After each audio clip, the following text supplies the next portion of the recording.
Good afternoon, everyone. We're going to get started.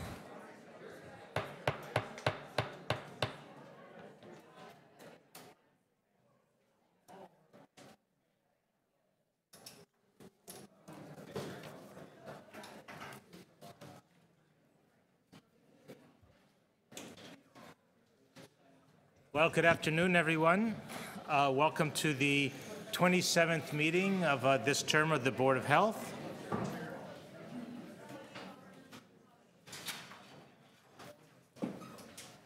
Welcome to the members of the board, of course, and to other members of council, if there are any. I don't see any.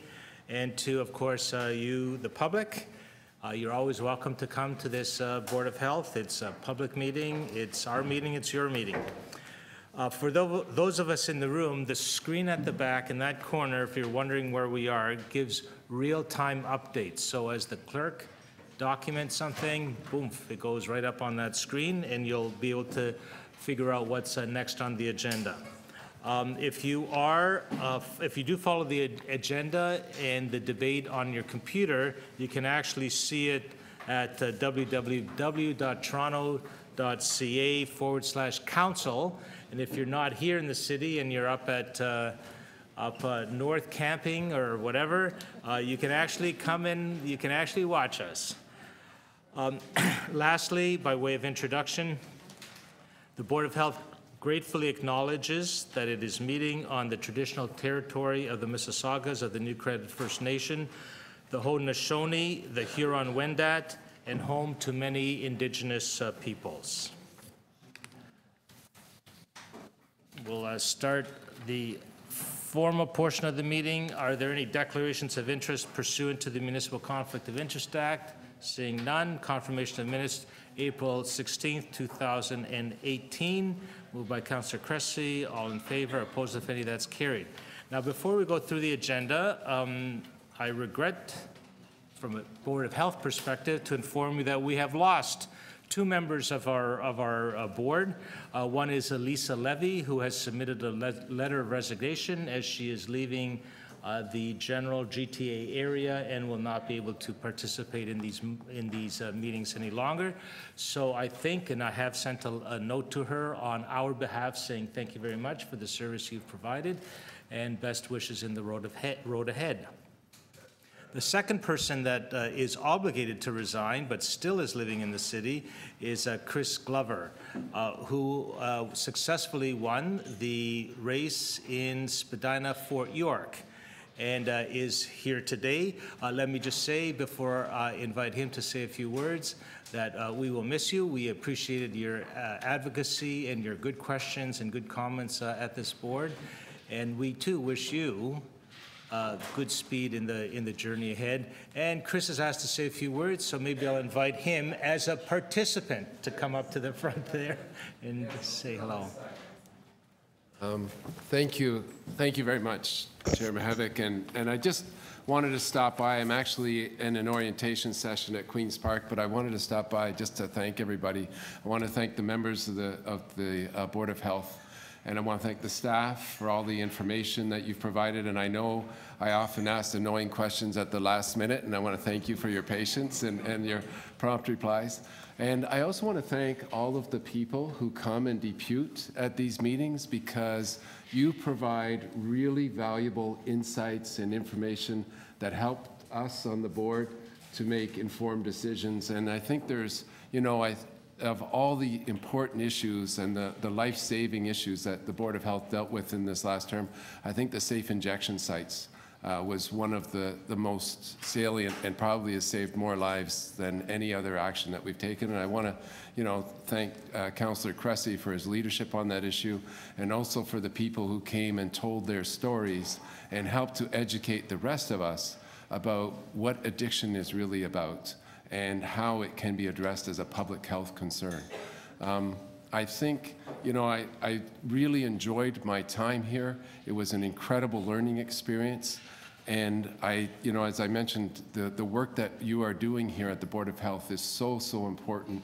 And I think, it helps to inform the discussions that we'll be having at Queen's Park, especially during this next term, because the decisions that we make at all levels of government, provincial, federal, and municipal, have direct impacts on the social determinants of health and determine, people's health outcomes. So again, thank you very much for having me and putting up with me for the last 3.5 years, and I wish you all the very best. Thank you.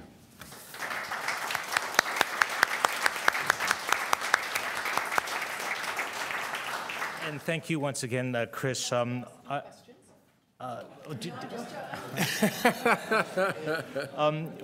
I think of Chris Glover, I think of your work on community violence. I think of your work on, what is it, the Dutch Reach, yes. And also your support of the student nutrition program and all things to do with youth. So again, congratulations on your victory. And we thank you in advance for taking forward to Queen's Park a very strong public health way of looking at the world. Awesome. Thank you so much. Yeah. You guys have a wonderful day. You too. Thank you.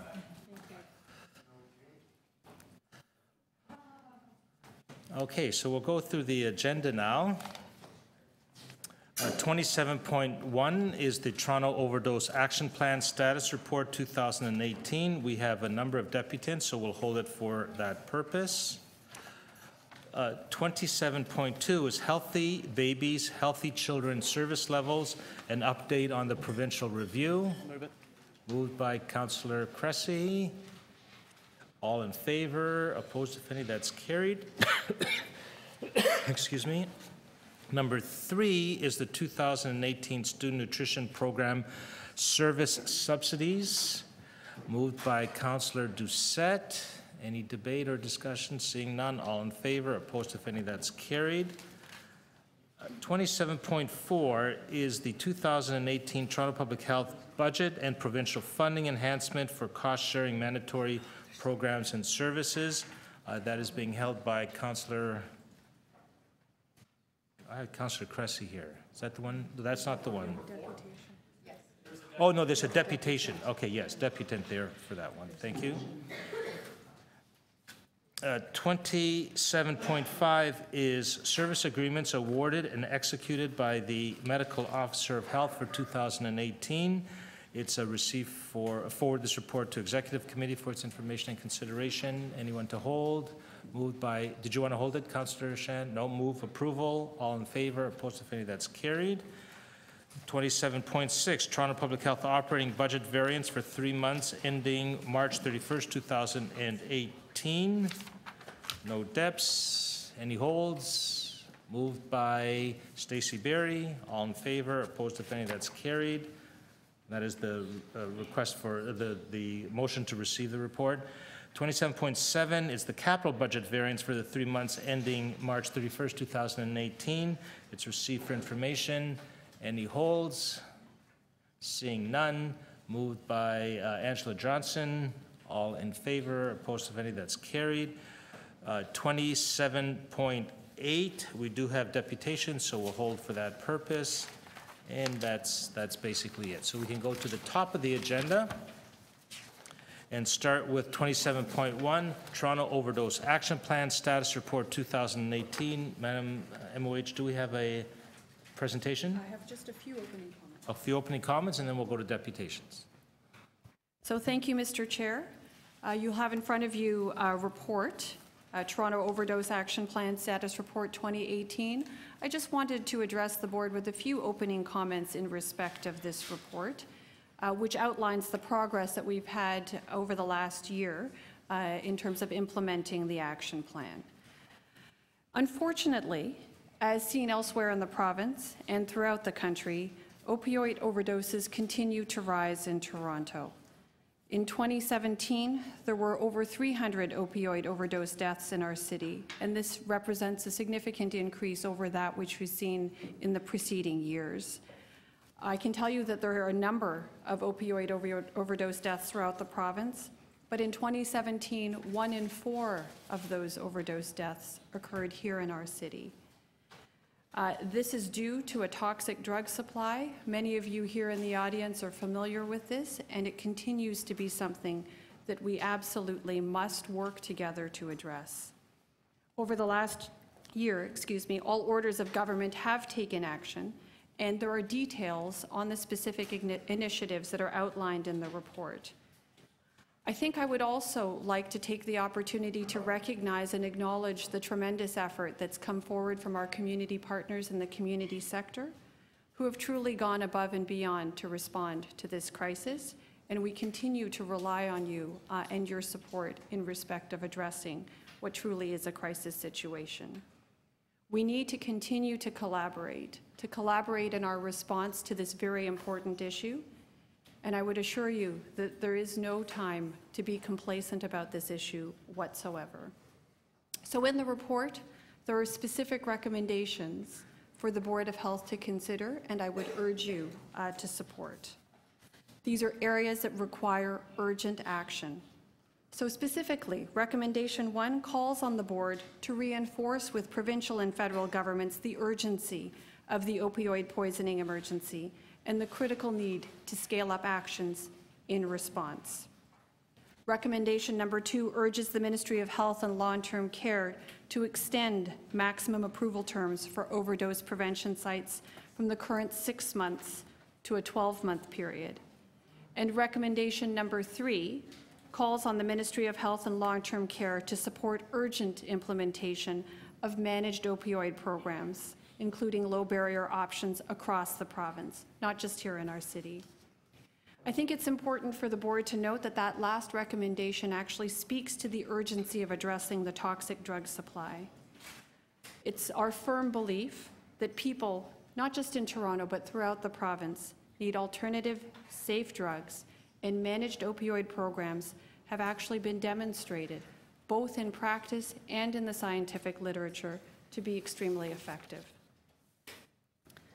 So there's been a lot of work done. I hope that that comes through in the report, but I hope it also comes through to you in the report that we need to do more. I would like to emphasize that at Toronto Public Health, we are committed and we will continue to stay committed to working with our partners to scale up response in order to address this public health crisis in our community. I would also like to undertake to the board that we will continue to update you as our work continues. And in fact, next month, we will be bringing forward a report on a public health approach to drug policy for Canada.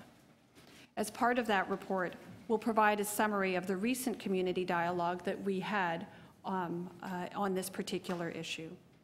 Other key initiatives that are going forward include an Indigenous overdose prevention and response strategy, a drug checking project, and supporting efforts to implement managed opioid programs in Toronto. So with that, I thank the board for their attention, and I thank you, Mr. Chair, and I'll hand it back to you. Great, thank you. We'll hold back on the questions to the Medical Officer of Health after the deputations. We have a healthy list of deputants. If this is your first time here, the rule around here is that you have 5 minutes. You can look at, there's a clock there, and if you turn your head right around, there'll be a clock behind as well for when that 5 minutes is up.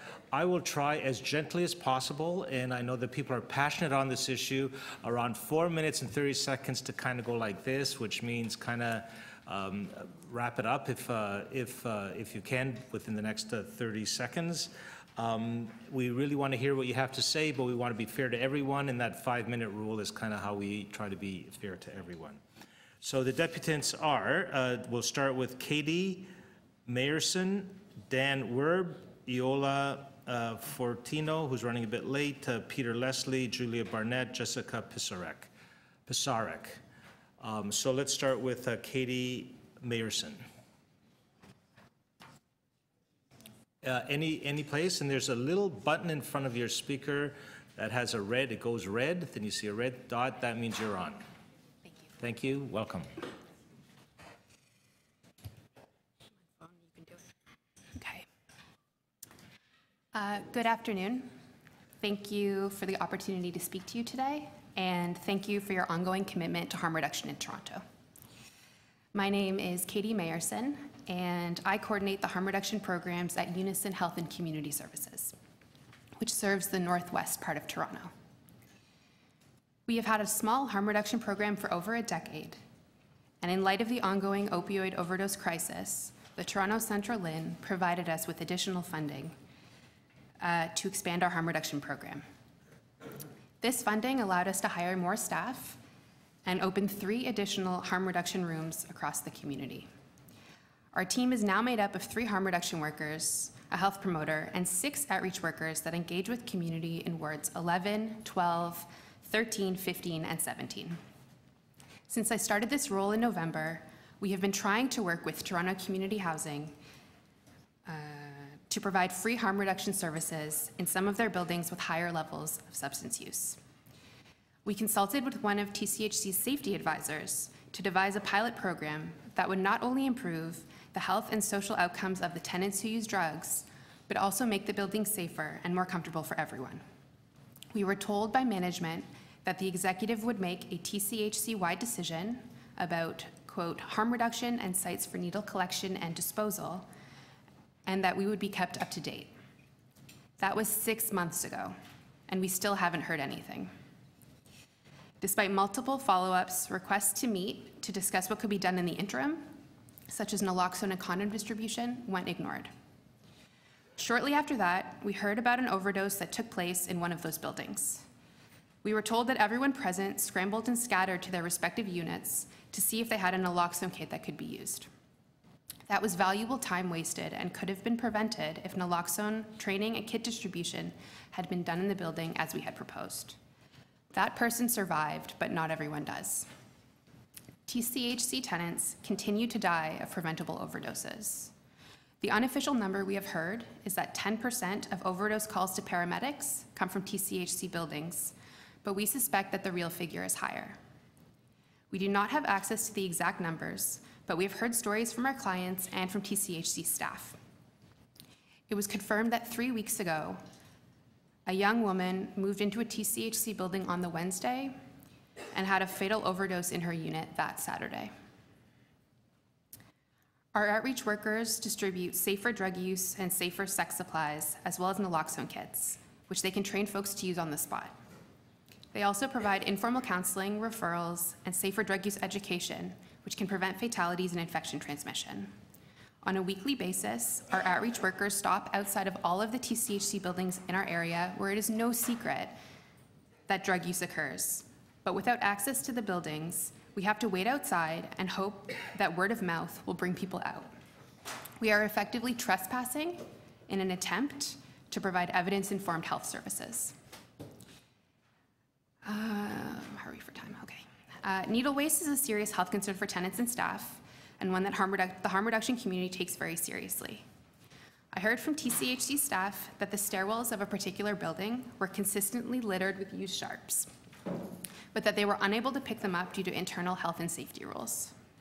In response, I offered to order 64 free sharps containers from the works that could be placed on alternating floors of both stairwells in the building. I made it clear that we could organize to have them safely picked up and disposed of when they were full. The staff people I was speaking to accepted, but changed their minds when the bins arrived. To the best of my knowledge, there has been no change in the state of those stairwells. We had another TCHC building call us and ask us to clean up a vacated unit littered with used sharps. When we declined, they gathered the sharps and requested that we collect and dispose of them because the hours of the works needle collection service were inconvenient for them. We made the decision to intervene because we were told that the superintendents of the building habitually throw used sharps and other biohazardous materials into common garbage bins. When we arrived, the sharps were haphazardly in an open and torn cardboard box and in open 2-liter pop bottles. One of our harm reduction workers had to carefully transfer them into a sharps container and then contact the works to have them safely disposed of. These issues pose safety risks to all TCHC tenants, their guests, and housing staff, and would be alleviated by harm reduction programs being allowed into the buildings on a consistent basis. These stories are all from Northwest Toronto, but that's just because that's where I work. At various network meetings, we've heard from our colleagues and communities across Toronto that this is, in fact, a city-wide issue. People are dying across Toronto from preventable overdoses, and harm reduction workers are being barred entry to TCHC buildings across the city. Yeah, the outreach programs are already funded. We just need access to the buildings so that we can complete our mandate and help save lives. Thank you for your time.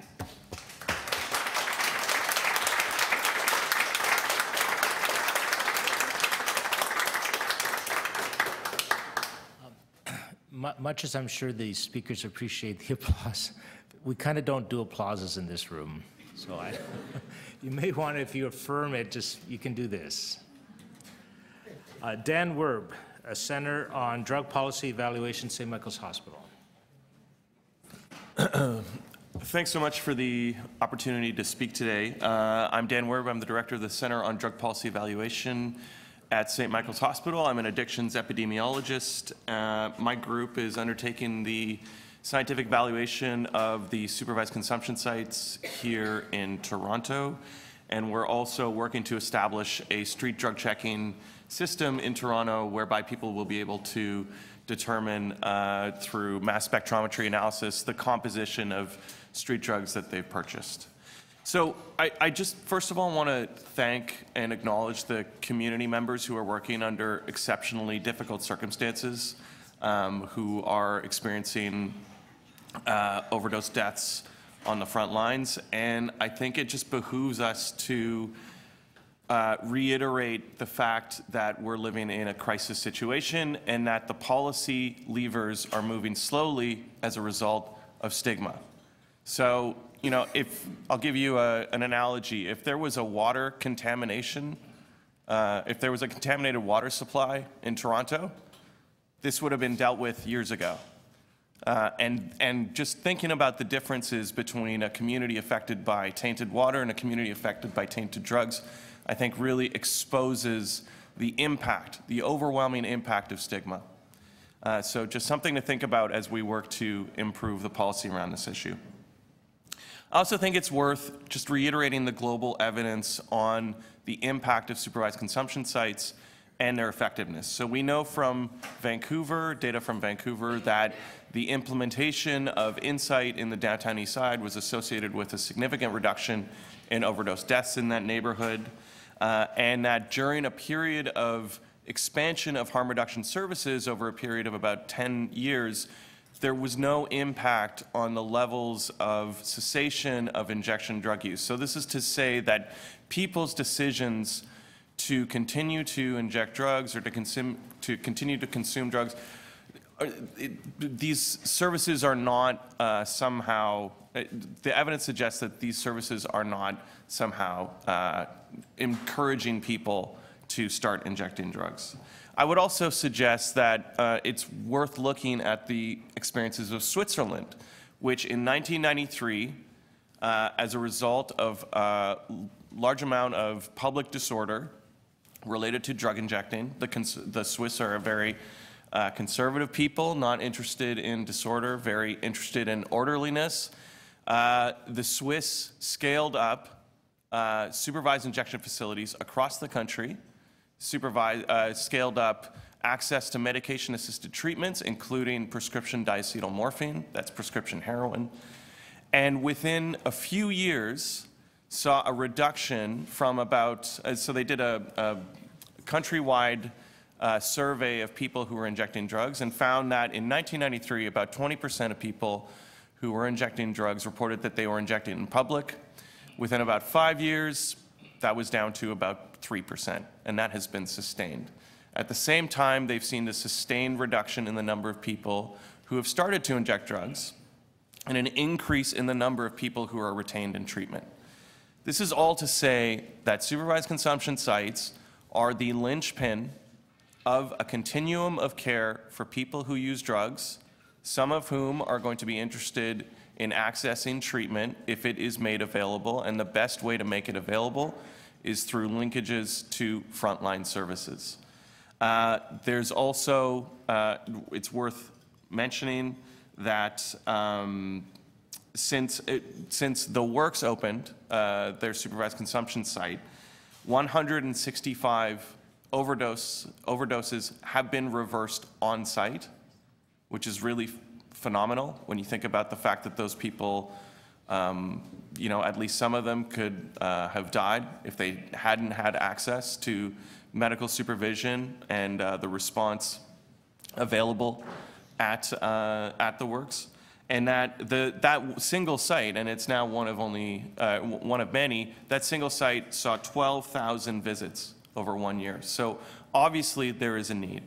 So I just want to reiterate the fact that supervised consumption sites are the linchpin of a continuum of care. Overdose prevention sites in particular are essential to ensuring that people who are most marginalized, who are most stigmatized, are able to access a range of services and also preserve their own lives. Thank you. Hold on. You might have a question or two. Councillor Fletcher to question. Yes. In the Swiss experience, how did they ensure that people wanted to go into what sometimes is a very medical situation rather than more of a casual and relaxed situation to take drugs? So they didn't implement a coerced system of treatment. Which? They didn't coerce people No, I'm not into talking accessing about, I'm treatment. talking about the ambience, the kind of setting, not coercing people.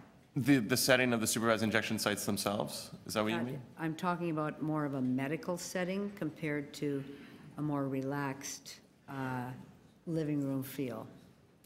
What was their experience with? I would have to check on that in particular. I do know that one of the major components of their approach was to ensure that scale-up was rapid and sufficient to cover the needs of the vast majority of the population who were injecting drugs in the country, and that was their number one concern. So you haven't heard anything about having an overly medical situation, or people feeling that they're going into a medical situation, deterring them from visiting? Not in Switzerland, no. I mean, I'd be happy to look into that and follow up with you. In Toronto, I think I would refer to there are other speakers who can speak to their own personal And experiences. are you an expert on fentanyl as well?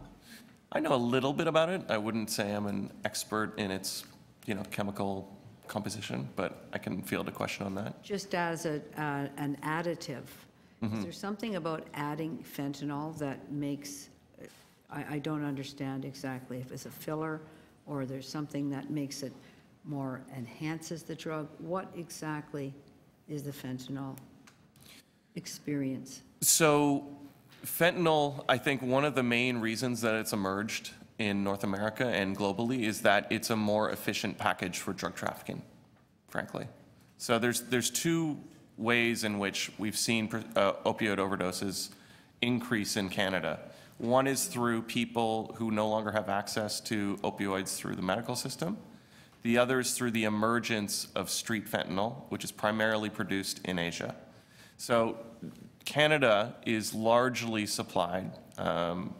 Its street opioids are largely supplied from Asia. And you look over the past 100 years or so, 150 years of international opioid trafficking, and then there's this trend of increasing potency, right? And that's because if you can ship just as much of a potent package in a package 10 times as small, you're going to be more effective at evading law enforcement. So what we see with fentanyl is kind of, it's really predictable with respect to the direction that the illegal opioid market is going to go, because it's the direction that it's been going for 150 years. That's why it's so widely available now.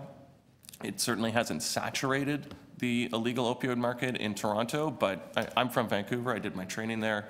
I worked with the group that evaluated Insight, and what we've seen there is just that fentanyl has now completely saturated the market. You can't find heroin anymore. And that's because Vancouver is the first point of entry for illegal street opioids being trafficked from China. Can I just ask one more question? Yeah. About naloxone? Are you, somebody told me, and it might not be true, and I'd like to corroborate it, that if you have more than one overdose episode, that one single dose of naloxone at a certain point isn't going to work. Now, I don't know if that's true or not. So it's more, that's related more to the potency of the drug that people have consumed. So for sure, people who have consumed fentanyl and are overdosing on fentanyl, I've heard reports of people having to take 3 or 4 hits of naloxone. It's less about tolerance and more about the potency of the actual drug. So having one naloxone kit really doesn't do a lot. I wouldn't say that. I wouldn't say that. I think, it can be super effective, but obviously we want to ensure that people who are at risk of overdose, people who are, interacting and engaging with people who are at risk of overdose have as much naloxone as possible because it's an excellent frontline preventive intervention. Thank you so much. Yeah, thanks. Thank you. Hold on. I have a question if no one else does. Does Switzerland have a condition, a decriminalized situation with drugs the way Portugal does? No, they Is do that not. part of their menu of? No, but they've really, what's happened in Switzerland is that, like Canada, the responsibility for drug policy has shifted from justice to basically public health. So now we've got Health Canada, which is the lead agency on our national drug policy, whereas before it was the Department of Public Safety and Justice.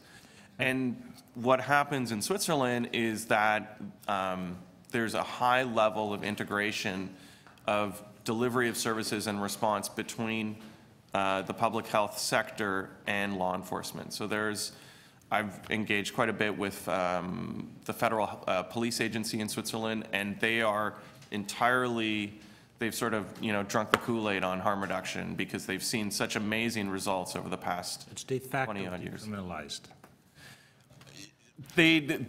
Effectively, yes, insofar as the first policy response is a public health response. Yes. Great. And my last question is as we evolve the SIS system or the ES system, right now I think we have 6, 7 locations in Toronto. Just based on your wisdom from Switzerland, what does Toronto look like in 1 year, 2 years, 5 years? So I can Service delivery. Sure, I can give you maybe an analogy that we saw in Vancouver. So in the late 90s, there was an HIV epidemic among the population of people who were injecting drugs in the downtown east side, which is a small neighborhood where about 5,000 people were injecting. And there was an HIV prevalence of close to 30%. There was one needle exchange program. It was a centralized location, and it was not sufficient to meet the needs of this population.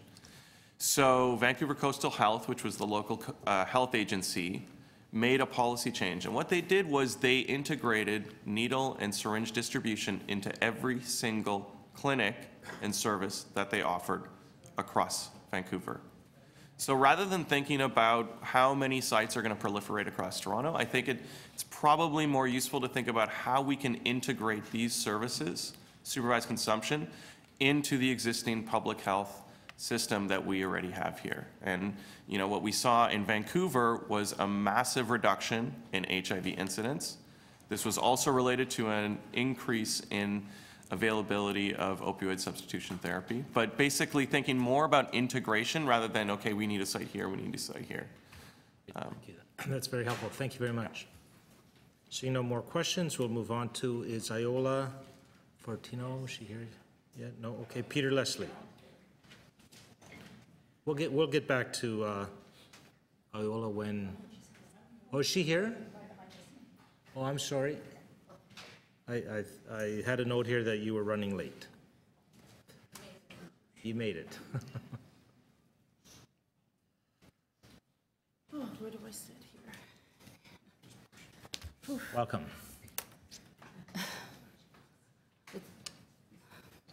Can I get more than 5 minutes, or? No, Oh, right on, 5 you minutes. get 5 minutes. Well, let me start by saying it's very sad that we're here speaking about and encouraging, in my opinion, an illegal drug, heroin, that has actually been called the deadly pill because it has fentanyl, which is 50 to 100% more potent than the heroin itself. And it's very sad that we're here, that I think it should go back to the justice system, where, hey, there's no heroin allowed, hey, there's no heroin trafficking, which it's happening in front of everybody's eyes, but it's allowed. I was reading yesterday, I think the Ontario Health should start with, I was reading yesterday and I still thinking about it. A young kid in BC, in Surrey, BC, I'm sure you've heard, was hurt in a sports accident, and, you know, he was prescribed heroin by his doctor. And of course, he's 16, and there's an act, a young, you know, for the young, they can take drugs. They don't have to ask their parents, even younger than 16. So shocking, but it was so sad. A beautiful boy, 16 years old, hurt in a sports accident, prescribed heroin, and overdosed and died. And of course, he probably was addicted, you know, got misdirected. Parents weren't allowed to be involved. This is so wrong. This is awful. This is awful.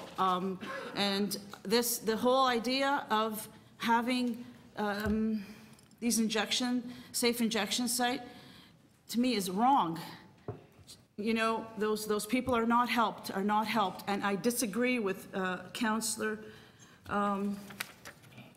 Cressy, who said that, how can you help somebody that, quote unquote, help somebody that's already dead? They are not dead. They need the real help. They need rehab.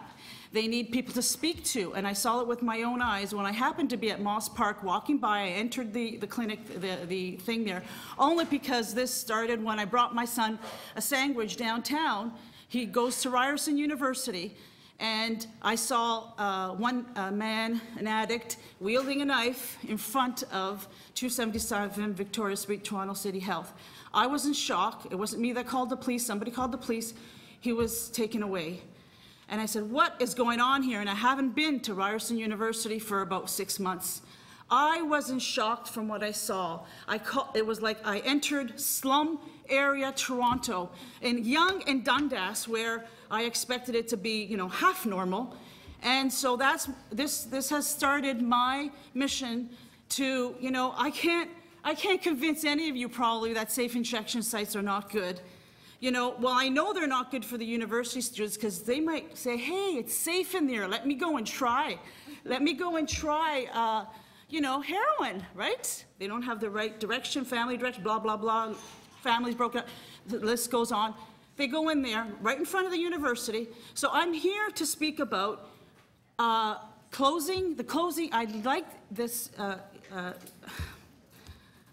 safe injection site in the doorway, quote unquote, as the security guard at Ryerson stated, the doorway of Ryerson University. I need this shut down. I need it relocated. I need it closed down. We need it closed down so that they can go to any other location that's close by and available. Why is it in the hub of the city? And I have all kinds of complaints. I've sent you the letter. I've spoken to so many people, and, you know, making various statements about how they're upset, how it's ruined their business, how they're afraid, students that are afraid. My own student coming home one day, Mom, I saw a security guard. He's taking a French course, and he's like scared to go down there. Now, the students in this university have a right not only to be safe, but to feel safe. When they go to university, they have enough on their hands, they have exams, they have this, they have that. They don't need to feel unsafe walking through.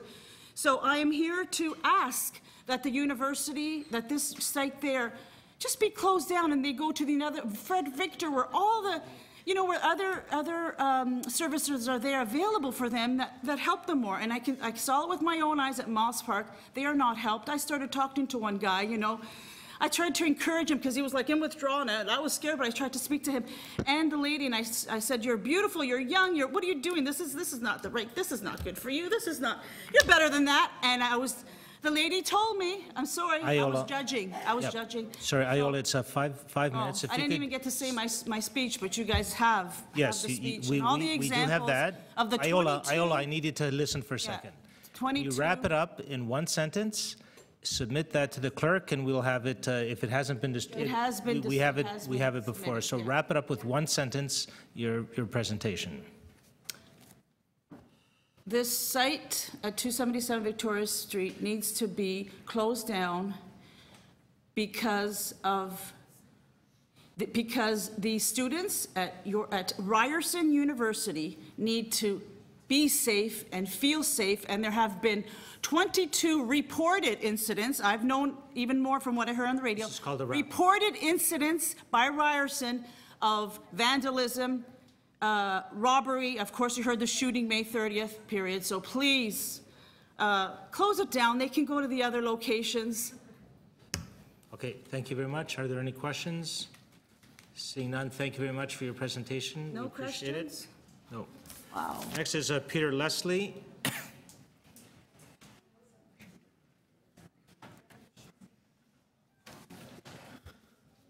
Okay, actually, you know what? Welcome, Peter. I'm going to thank Iola for that, because you know what? Fear, anxiety, crushing poverty, and public disorder. You know what? I understand part of that. I had some notes, but I'm just going to go off again.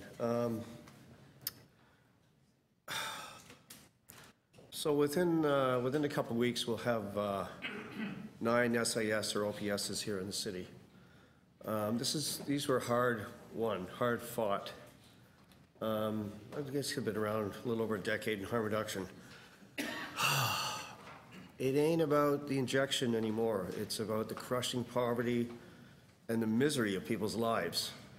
And we're getting a lot of people coming to our places, and they're getting healing.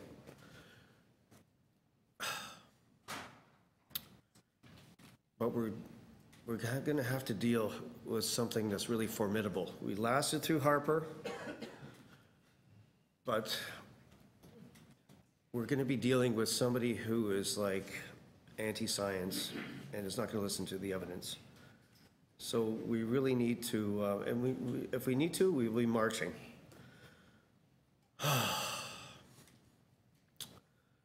We really need everybody here today on board with this overdose action plan, and especially the sites. He's going to talk about a $300 deficit.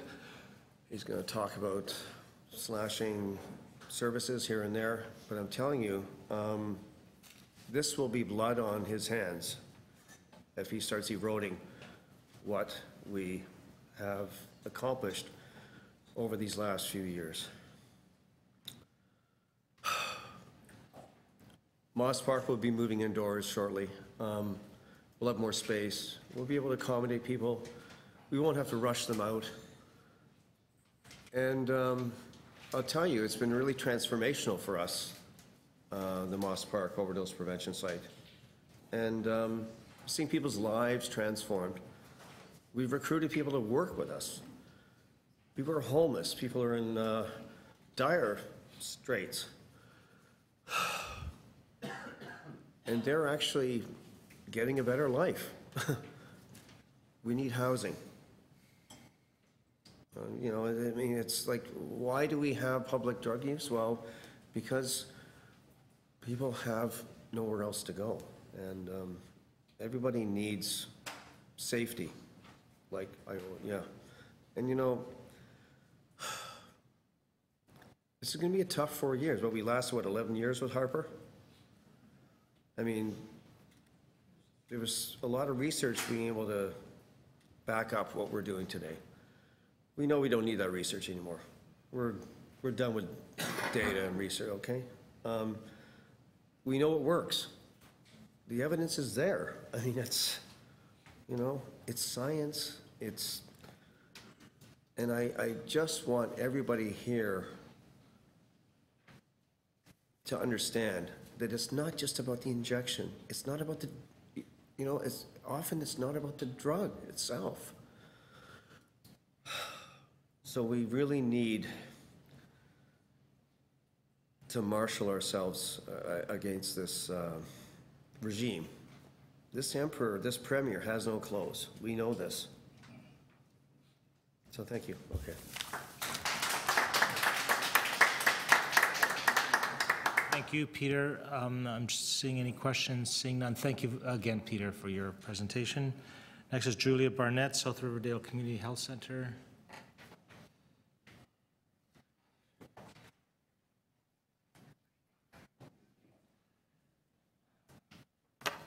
Welcome, Julia. Hello, Joe. Thank you for having me. As everyone is aware, Toronto continues to be in an overdose crisis. March of 2017, the Board of Health endorsed the Toronto Overdose Action Plan, which South Riverdale Community Health Centre endorsed and continues to advocate for a comprehensive set of actions to prevent the growing overdose crises in this country, our province, and in particular, the City of Toronto.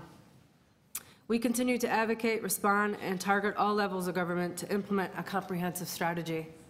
South Riverdale Community Health Centre has been providing an integrated harm reduction program for the last 20 years and continues to be in the forefront of both the harm reduction services, practices, and a voice with those with lived experience as leaders in the harm reduction movement. This last year, with many others, our own harm reduction fixed site coordinator, Rafi Balian, died by overdose while presenting at an overdose safe injection services conference in Vancouver. I cannot tell you what this loss and so many others have been to our center, to the harm reduction and user-led movement. It has been nothing short of devastating. Our CHC opened our federal exempted safe consumption site as of November 2017. We have had over 1,400 injections with only 2 overdoses without death. As well, a number of frontline staff have been part and parcel of the Moss Park overdose prevention site that was recently funded by the Ministry of Health, soon within its own building for only the next 6 months. I can attest that this is not enough time, and if anything, the crisis will continue. Personally, this is my 3rd decade of advocating for a comprehensive harm reduction strategy, including safe needle distribution, safe crack use demands, drug policy reform, prescription of illicit substances, and currently for a long-term solution and response to the overdose crises. We support the 3 primary recommendations that Toronto Public Health's Jan Houston, Director of Strategic Support, and Susan Shepard, the Manager of the Toronto Drug Strategy Secretariat, have submitted to today's Toronto Overdose Action Plan, the status report. If not implemented, the failure to address and implement a strategic plan to curb the overdose crises will fail without a doubt. At South Riverdale Community Health Centre, we work closely with various City of Toronto divisions and in particular with Toronto Public Health. We reviewed the recommendations that were read at the Community Development and Recreation Committee considered on June 13th. As far as we're concerned, it is part and parcel of an overdose prevention plan. And although the focus is on the downtown east, which we fully and heartily support, as long as they consult and hire those with lived experience, we would like the Board of Health to advocate for community organizations such as South Riverdale Community Health Centre and others who've already spoke to have greater access to housing, in this case, in the community organization, in particular, TCHC buildings across the city. That TCHC housing staff be trained to dispose of used drug use equipment, be trained in naloxone distribution and kit distribution, and administer protocols, and more important, to allow harm reduction workers to distribute, provide supportive care with residents living in TCHC facilities who use drugs. Both TPH and Social Development Finance and Admin can facilitate this and would in part address the dire need to respond to the crises that is also taking place in most TCHC buildings across this city. This is crucial if we are to respond to and advocate for drug user health. As well, Toronto community housing is one of the last resorts for many marginal people, and we need to be sure that people stay housed. Sadly, this is too slow and too inadequate a response so far. In conclusion, we do not have time to waste. If we do not want lives to be lost or any further deaths, nor do we have adequate resources, and they must be made available. However, South Riverdale Community Health Centre now has 10 satellites in various TCHC buildings in the East End and throughout Scarborough. And we are working with others, both in the community and among city divisions and other allied responses. We can implement a comprehensive strategy and framework to the overdose crises in the city. Thank you. Thank you very much. Councillor Doucette has a question. Sorry, one of your last comments about you having 10 satellite locations in TCH, it's only in the East End? South Riverdale Community Health Centre's mandate is primarily in the east end of the city. Right. There are other harm reduction programs such as Parkdale, Queen West, that also has satellites. Right. And these satellites are made up of people who live in those buildings and are drug users themselves. Thank you very much. Thank you. Seeing no other questions, thank you very much, Julia, for your comments. Next is Jessica Pisarek. I hope I said that right. Followed by Zoe Medland, and then Gary Thompson. We're actually together. Oh, great. Thank you. Welcome. Sorry if I got your name wrong. That's okay. I'm Zoe Medlin. I'm a harm reduction support worker with Regent Park Community Health Center at the overdose prevention site there. I am Jessica Basarik, a registered nurse at the OPSR CHC. Regent Park Community Health Center has been delivering harm reduction services in the community for over 15 years. Regent Park has a very busy needle distribution program, as well as a clinical, social work, outreach, harm reduction, and community development services in the downtown east. We serve a significant number of people who inject drugs, including people that are homeless, precariously housed, and who engage in high-risk behaviors such as injecting alone, frequently, and in public. The Regent Park and Moss Park areas have been identified as hotspots for overdose based on the EMS, the data from EMS. To respond to the overdose crisis, we have opened an overdose prevention site on April 25th. Our OPS is a small-scale overdose prevention site, which includes a room for injection with 2 booths and a post-injection chill-out space where people have access to food, drinks, and referrals. The injection room is staffed by a nurse and a harm reduction worker, and the chill-out space is staffed by a community health worker. On Thursdays, we provide a woman and trans women only day. In just the first 17 days of operation, the OPS had 126 visits. We have seen an increase in clients coming through our center, most whom are homeless and have complex healthcare needs. This program has reaffirmed the urgency and complex health and need for low-threshold overdose prevention sites and SIS services in the Regent Park community, while at the same time highlighting the needs for much greater investment in the development of low-threshold harm reduction informed programming more broadly. Our OPS embedded in a community center, in a community health center, pairs harm reduction with low threshold primary care services and social services with a focus on prevention. In our first few weeks, we have been able to engage with clients, treat serious infections before they escalate into ER visits, and have linked clients to housing and case management supports, as well as supported them with their basic needs. This low threshold model entails a simple intake process, access to other services on the ground floor, including our shower and laundry programs, harm reduction distribution, housing and case management supports, ability to spend time in the chill-out room, and access to harm reduction workers. The streamlined access to our clinical team and connecting clients to our social supports within and outside our own organization.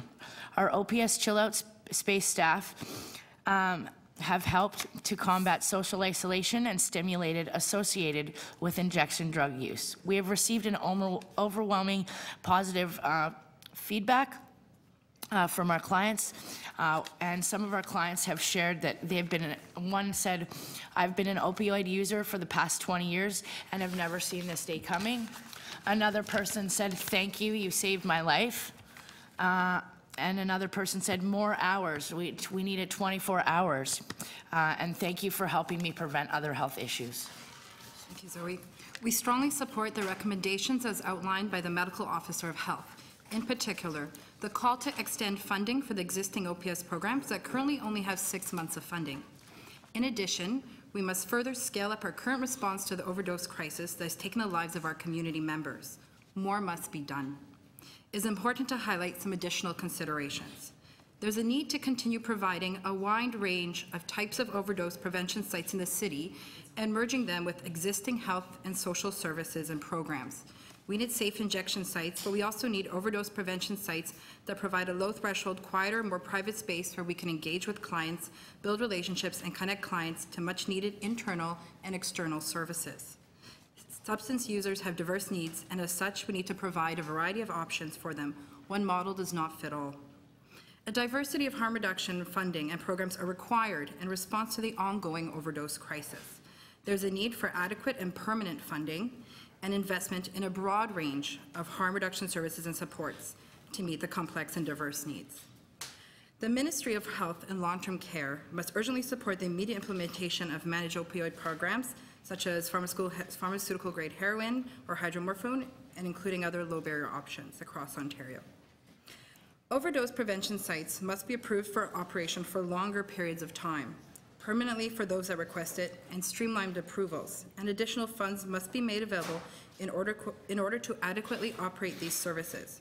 The current OPS funding is inadequate. Also, the approval process for OPS and SIS must be expedited in order to implement these vital services as soon as possible. We ask the Board of Health, they must continue to pressure the provincial and federal governments for these life-saving actions. Our clients and community members can no longer wait. Thank you for your time and consideration. Thank you very much. Are there any questions? I have a quick question. So you're linked to a community health center. Do you think that as one of the things we struggle with is as we seek to have better services for folks, frankly, across the City of Toronto, is what the model is. Is the community health center model a good way to deliver? Yeah, in our experience, it's been wonderful to see the service embedded in current health services. The way the OPS is working is just an extension of the years of harm reduction services. It's just one more service we're adding, and it fits into all the other existing services. And it functions really well. We're able to build relationships and then have people come up to primary care services where they otherwise wouldn't be seeing these services. Do you think it would be wise also to consider hospitals? Pardon? Do you think it would be wise to consider hospitals and service expansion? Definitely. We know that the clients at hospitals are often drug users, and they need a space as well. There was a case where someone overdosed in a bathroom at a hospital, and they were not found for a while. And they should also have access to these kinds of services and a safe place to inject. How about private clinics? I think that merging it into existing healthcare services, we should see it as a healthcare service. And so wherever it's... Essential service. It's an essential life-saving service that needs to be integrated into what we already have built. Okay, thank you very much. Thank you very much. We have Gary Thompson next, followed by Matt Johnson, and then Alicia Francesca Gormley. Gary, welcome. Good morning. Welcome. Good morning. Good afternoon.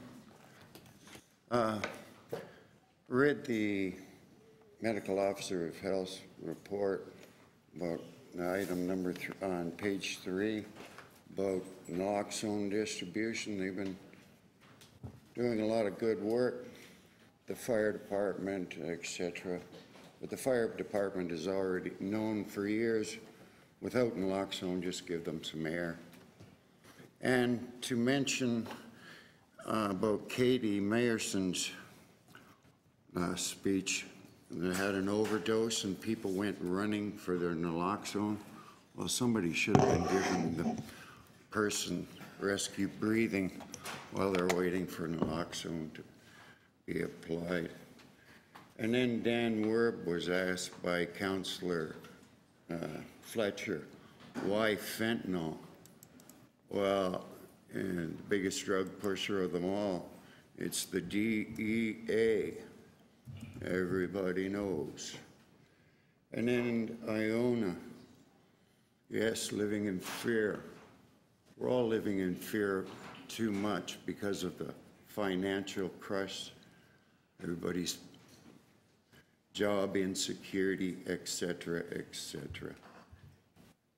Too much fear going around. And then Peter, he was referring to the current premier. Well, on June 14th this year, premier on the CBC with Chrystia Freeland was asked about harm reduction. He says the provincial government's got $1.6 billion scheduled for mental health and addictions, and it's about saving lives, he said. Well, everybody keep his feet to the fire. Jeepers, Mr. Ford. It's a no-brainer. Spend that money, you're going to save yourself a lot of money. Anyway. So, I was talking to the fire department today. Man's about to retire. Told him I was making a deputation down here today about the Ministry of Health teaching chest compressions for a drug overdose. The ministry just changed the protocol up on their website in May 1st of May. It used to be start with chest compressions and then naloxone, more chest compressions in May. They changed it up, but it's still wrong because they don't put rescue breathing first. It's naloxone. It's got rescue breathing and or chest compressions.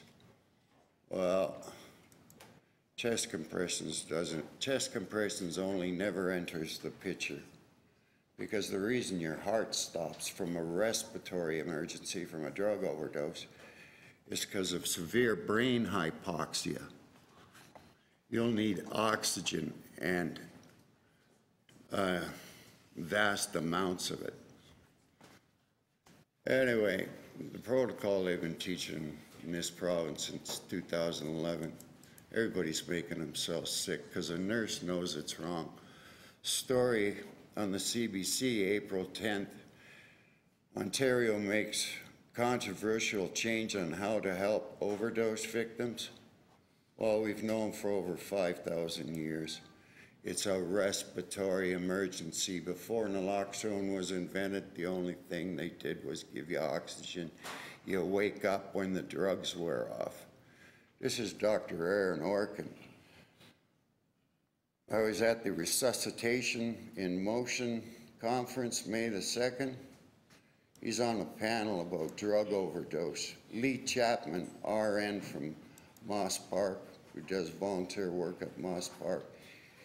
Direct quote, he says, Lee, just because you gave 200 plus ODs oxygen doesn't mean you saved their lives. Everyone learn CAB. This is in front of a bunch of resuscitation experts from around the world. You've got a PowerPoint. Just like it says here, support, don't punish. Don't punish yourselves because as a 5-year-old child knows that protocol is wrong. Thank you very much.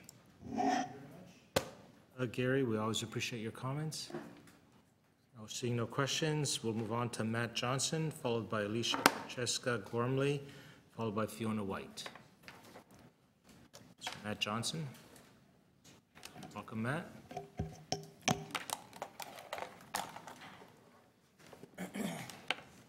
Thanks very much. So I coordinate a harm reduction program at Parkdale Queen West Community Health Center. I'm also a longtime injection drug user. I'm coming in support of what you're putting forward. I think it's fantastic, and it's rare for me to come to do one of these things without being incredibly critical. So I'd like to thank you for letting me come and be positive for once. Let it happen again.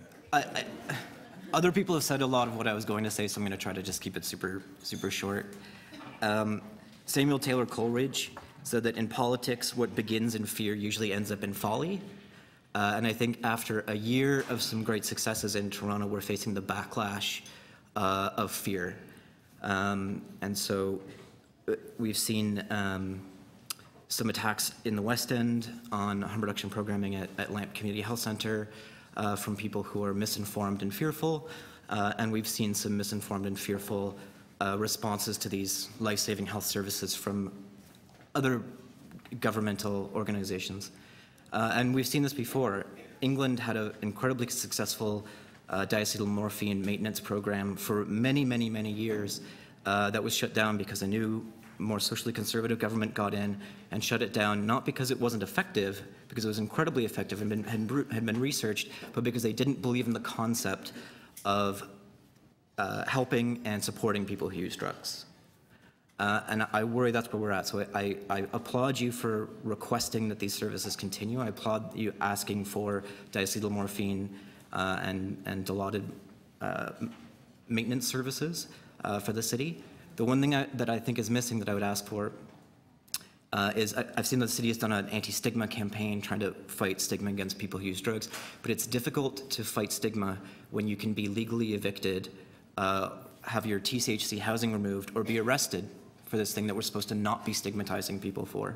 So I would ask that the Board of Health and preferably the City Council double down on their support for decriminalization of all substances as a health measure. Thanks very much. Thank you very much. Got you, Joan. We've got questions. Councillor Cressy. Well, thanks for being here, Matt. So I know you said you're with Parkdale Queen West, and you've also been involved with the Moss Park OPS as well. Yeah. So in your experience with the opening of some of the harm reduction facilities at Queen West and Moss Park, has this helped to engage people who are using drugs in conversations? Yes. And whether that's towards health treatment or looking for housing resources, has it helped to engage people in conversations? Yes, absolutely. We do that all the time. We have outreach where we're quite successfully handing out naloxone, training people on how to use it. We get reports back from people frequently about how they have witnessed an overdose and saved the person's life. That they're using sites, how this has impacted them. I mean, the impact in people's lives is quite tremendous. And we've also seen the impact on the number of overdoses. We opened Moss Park OPS when there was a sudden spike in overdoses, and right after these services opened, there was a very sudden drop in the number of ODs that EMS was being called for. So if harm reduction facilities are closed down, are people going to stop using drugs? No. People have been using drugs since before human beings existed. Other animals use drugs. The idea that we could have a drug-free society is absolutely ludicrous. Drugs existed before society did. They will last after society. People will continue to use drugs in approximately the same amount. The number of people that use drugs in the way that we're talking about, in daily chronic use, doesn't fluctuate very much. It stays roughly about the same. So what we can do is either support people and try to save their lives, or continue down the path that we've been on since the Opium Act of 1909, criminalizing people, which for the last 100 years has not worked. We haven't seen a decrease in the number of people using. We haven't seen a decrease in any of these things. We've seen an increase. We've seen an increase in potency of substances as we get fentanyl and fentanyl analogs. So I think it would be incredibly devastating to the drug-using community and the community as a whole if we shut down these services. And then it would force us to go open in parks again, which it's much nicer to do it indoors where it's all legal. Thank you. Hold on, Matt. There's still Councillor Doucette. Hi. Thank you for coming out again today, and happy that you can support this. This is great. I asked Julia from the South Riverdale Community Health Centre which areas she's able, or they are able to do satellites into TCH. Are you able to do satellites into any of the West End TCH or not? So we have our Parkdale satellite worker that was just successful. Oh, is working on it right now. We've sent a letter to TCHC requesting it, but right now people may do it, but it's not legal. It's not above board. So people may be supported to distribute, but they're risking their housing because if they're caught acting as a satellite site, they will lose their housing. But people know that otherwise people are ODing in the stairwells and dying, and so it's either risk my housing or risk my friends dying. And those are the situations that people are in all the time. Thank you very much. We'll try and change that. Thank you very much. Last question that I have. At the beginning, you mentioned folly results from a disposition of fear. You have a... Sorry, it's in politics, what begins in fear usually ends up in folly. Just that fear doesn't make good politics or good policy. Yes. So some may describe this moment as a moment of fear. You've had a lot of experience in this drug strategy area. And you've had a lot of people come to the OPS site and in your daily dealings. How do you deal with people who come with fear, misunderstanding, and a lot of trepidation? Give us some tips. I mean, it's difficult because some people are fearful out of misinformation. Some people are willfully fearful and willfully ignorant. And so there are some folks, I'm not sure that you can change their minds because they want to be opposed to something. Other people, I think if you give them the correct information, they come around. And I think we've seen that in Toronto with that these services, SISs and OPSs, have for the most part been accepted. We didn't have the same kind of fallout that other places like Ottawa had where somebody spread manure all over the place. We haven't had sort of physical attacks. And we've had lots of feedback from people who are supportive. I think putting out, I mean, the United Nations is calling for decriminalization. The Canadian Mental Health Association has called out for decriminalization. So it's not this fringe thing anymore. I think putting out the argument that this is based in evidence and science, this has been endlessly studied, and I think people just are not aware of that.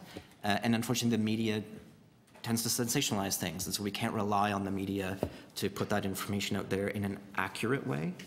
But again, I think it's very difficult to change people's minds when we're in a criminalized atmosphere, because there is an impetus for people who are supporting or are involved in the criminalization of that to make it seem scary and evil and wrong, because that's how they get their large, incredibly large budgets.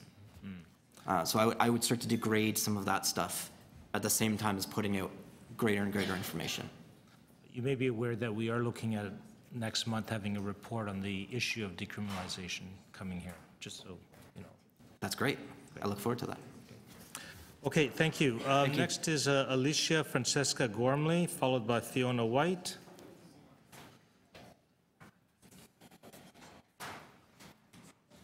Followed by Tai Nguyen.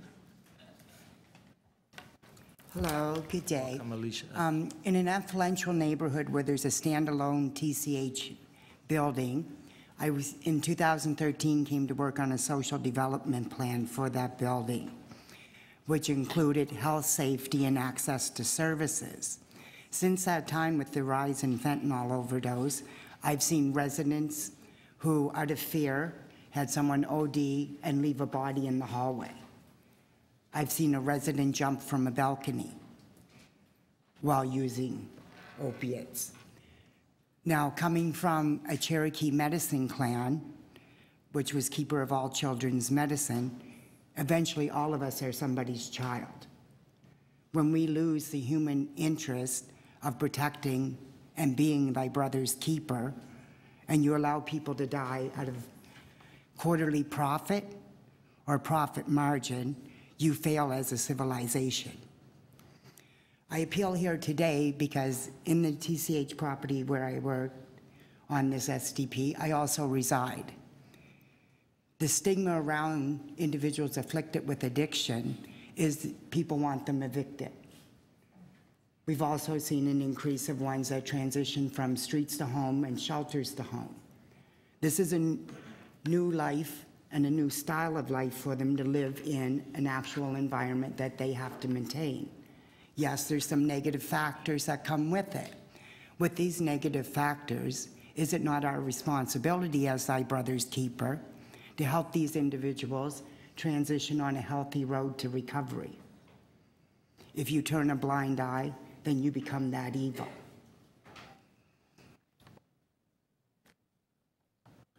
And that's basically my appeal here today, because I'm trying to initiate and bring in, with support of the revitalization staff, a harm reduction initiative in the building, because the area that it's in is an affluential neighborhood. And basically, there's not many clinics around there. There's not many open services at night. So basically, they're left alone, locked behind a door, with access to no services and no one who really cares, because the stigma around the building is, oh, they should just be kicked out, where basically they were housed for that mere fact. Okay, thank you very much, Alicia. Thank you. Questions? Seeing none, we'll move on to Fiona White.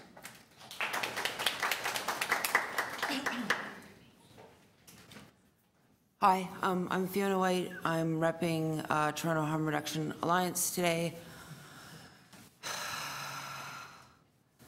So it's really beautiful to hear everybody come up and speak about the humanity in this issue, and I feel like I've been doing that for about 2 years now, and I'm tired, so I'm just gonna talk about money. So at Moss Park alone, we've saved 200 lives in overdoses. Does anybody in the council know how much it costs to send out an ambulance? What is that, $1,000?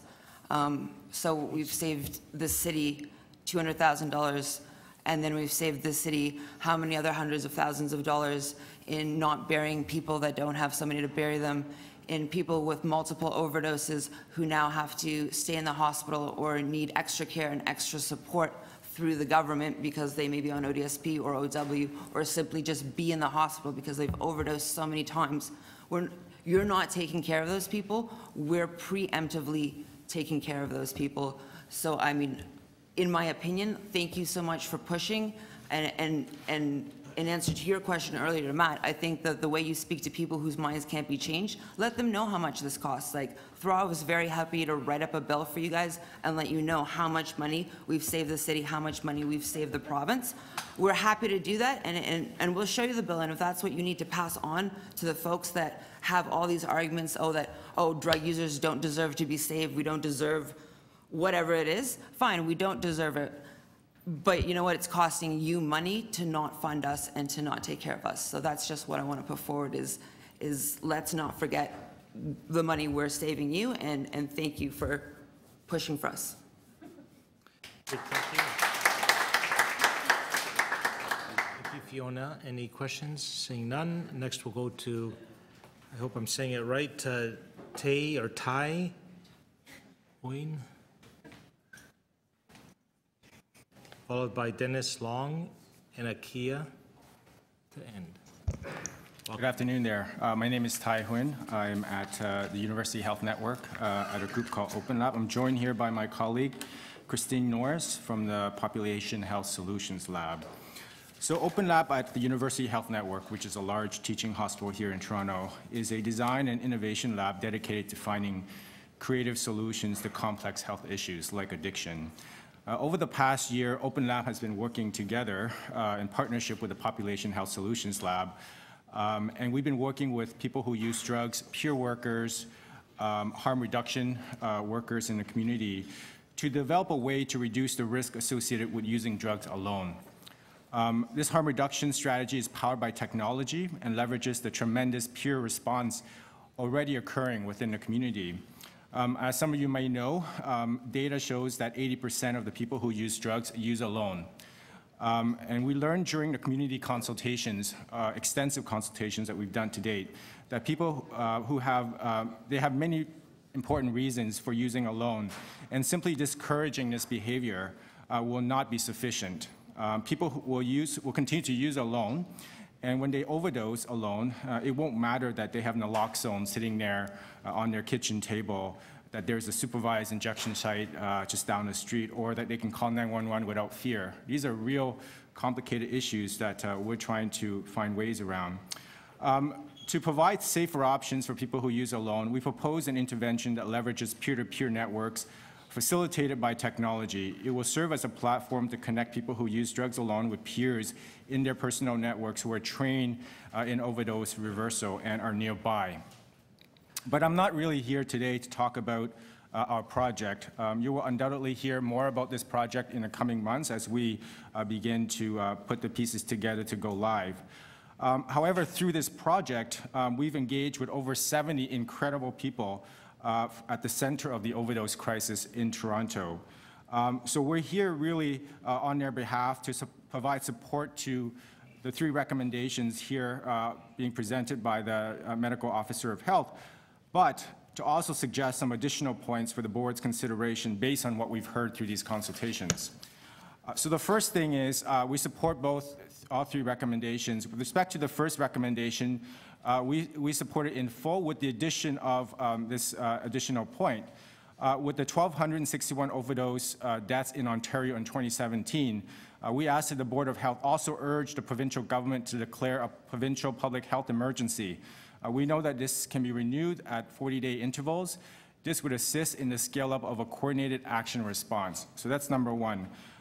We also support the second recommendation, but ask that the board also request that these critical sites that are being asked to, the recommendation for those in the room here that don't have it before them is to extend approval of the maximum term of overdose prevention sites from the current 6 months to a 12-month period. We ask that the Board of Health also request that these critical sites remain stable and open indefinitely until the crisis has been stabilized. Only then, under a stabilized situation, would a 12-month approval term be reasonable. As it currently stands, the frequency with which overdose prevention sites have to seek reapproval puts an unfair burden on already busy frontline workers and organizations during this public health emergency.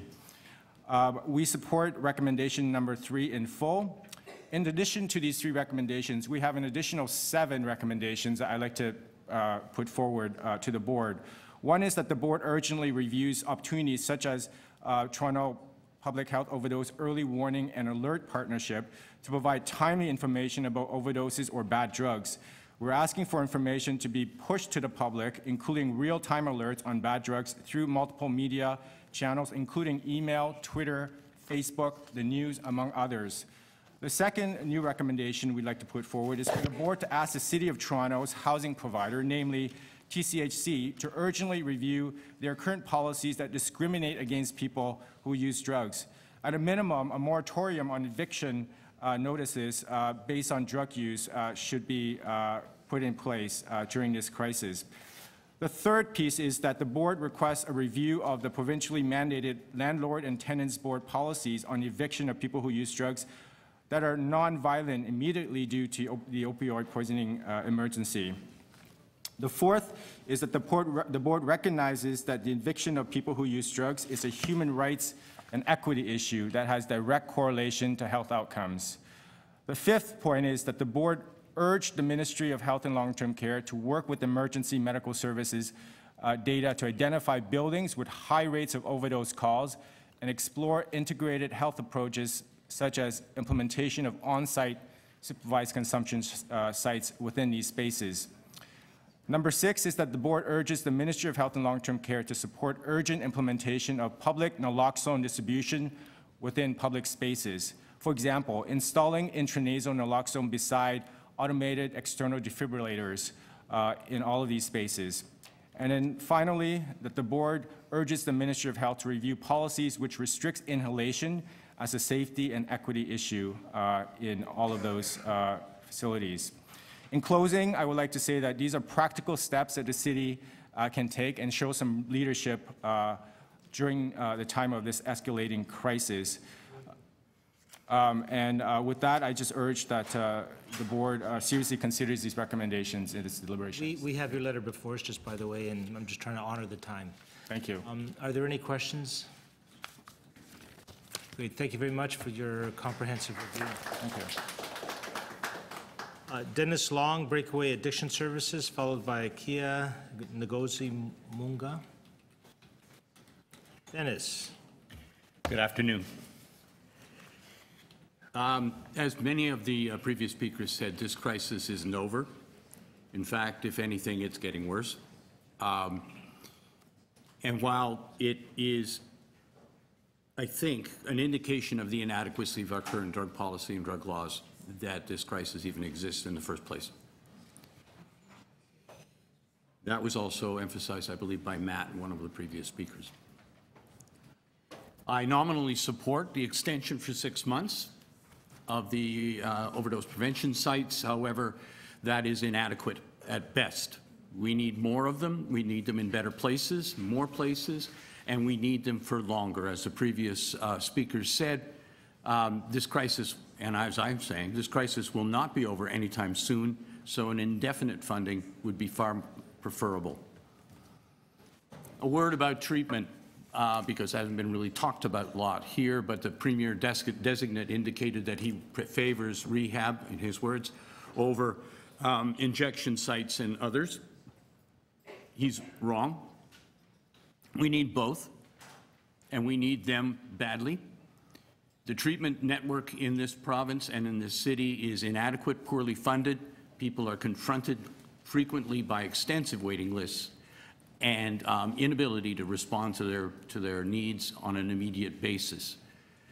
I like to think of an analogy for this system as the difference between EMS or ambulance services and hospitals. Somebody has a heart attack, you send out an ambulance, they stabilize them, take them to a hospital, the hospital treats it. Same thing here. Somebody gets an overdose, we save their life. Then we provide ability to access the treatment system. If the treatment system isn't adequate, and it isn't, then we're going to keep on cycling this through, and it's going to keep on going forever. We really do need a better approach, both in terms of laws and policy, which I'm not going to spend a lot of time talking about, but also in terms of the kinds of treatment options available. One speaker or two have talked about the provision of diamorphine or medical-grade heroin to people who are trying to recover. There's good, solid scientific evidence based in Canada that indicates that that approach works, but we have not enough of it. We need to have more tools in our toolbox. This crisis is far from over and has the potential for getting worse. Thank you.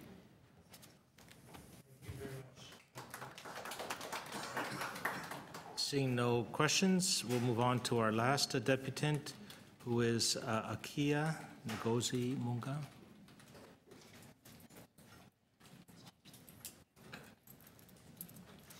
Hi, hello. Welcome. Welcome. I mean, thanks. It's Akia Ngozi, but thank you for pronouncing my last name right. Say it again. Akia Ngozi. Ngozi. Yes, Thank you. Yeah, so my name is Akia Munga, and I'm a harm reduction worker. I'm an activist. I'm a polysubstance user, and I'm also a person. I'm a person that is highly and disproportionately, I actually represent a disproportionately and underheard demographic of people who need primary health care, primary compassionate health care services and resources, which is harm reduction. It's health care without that clinical and medical stigma of this is what we need to treat for you, or this is the way that we can ensure that you're healthy by our standards. That's lacking compassion, that's very stigmatized, and so I just want to talk about that a bit. So I work at Parkdale Queen West, as well as a few other places, but I also work at Moss Park. Yeah, and I'm not sure, like we haven't talked about a lot of numbers today, but that's because the numbers have been exhausted. We have the numbers, you know we have the numbers, you have the numbers, and the numbers actually correlate to the amount of bodies that are now either on the under the ground or on top of it, or under buildings or beside them. And like our bodies were actually, like last year, it was about how much, what are the numbers, what is the data, how can we make sure that what we're doing is effective and it's proper. So now we have the data, we have the bodies, and that now was, our bodies and our lives were leveraged for folks to understand that we needed to take action. We've known that this is a public health emergency for such a long time. And it still hasn't been fully, announced. And we've all been in agreement about this. And so I implore folks to, first of all, I support all recommendations, and especially the extra 7 recommendations, dope. And we need more of that. We need more of community members, people who are in power, people who are out of power, people who understand and people who don't understand. We all need to get together right now and stay the course. Staying the course right now is the only way that people who are marginalized, people who are fully able-bodied, not fully able-bodied, folks who are indigenous, folks who are traumatized and marginalized, folks who live in food deserts, at least we have a chance of living. And it's exhausting to have to ask for these chances to live. And we've been fighting. And people who are marginalized, we've been taking care of our own, because people like Ayana, I think their name was, don't want us in their backyard, but we are part of your family. And so now we need these in all backyards. This is not the time to say, not for us. And also, the less safe injection sites, the more bodies on the ground. So I mean, let's take into consideration Ryerson. If you want to tear that down, how much safer is it going to be when there are bodies of our fallen brothers and sisters and family members and parents right next to us, especially next to a place of learning? What are we learning? We're not really learning that much. So I also want to recount something that happened recently, just as an example of how common overdose deaths are, how prominent overdoses are, fatal and not fatal, and how traumatized we are and how we need a break. Because if it won't be their lives, it will be our lives. At the end of the day, someone's lives are being lost due to lack of resources, due to current political climate, or in general, just due to willful negligence, which is unfortunately really prevalent right now. So I work at Parkdale Queen West. And I was in the office talking to colleagues, just, shooting the shit, right before I was starting my kit making group. And we got a knock on the back door, and I'm like, what's going on? Someone was overdosing in the park. There has not been an OPS yet in Parkdale area. And I mean, after 6 months, because we're now applying for funding for our OPS, if we don't have a push for action and a push to change the culture around people who use substances, 6 months will just show us just a little, a tiny amount of what we can do, and then it's going to be gone. What is the point of that? That's why we need to push for these recommendations to keep, sustain, and to extend all of the social supports we have around primary compassionate health care. Sorry, I digress. So I ran outside, I administered naloxone, I gave mouth to mouth, and I went back to work. And that's our day. Our day is saving lives, and we need your help. And I'm asking because I've not done this for a long time, and I am not yet tired. But a lot of us are. And when we are exhausted and we can do no more work because we have no support, we have no safe injection sites, and we have no resources, what will happen? What about our funding? Where will it be allocated? These are the questions that we have. And especially in this political climate, it's important now to stay the course. And if not, ensure that we at least get to land. Thank you.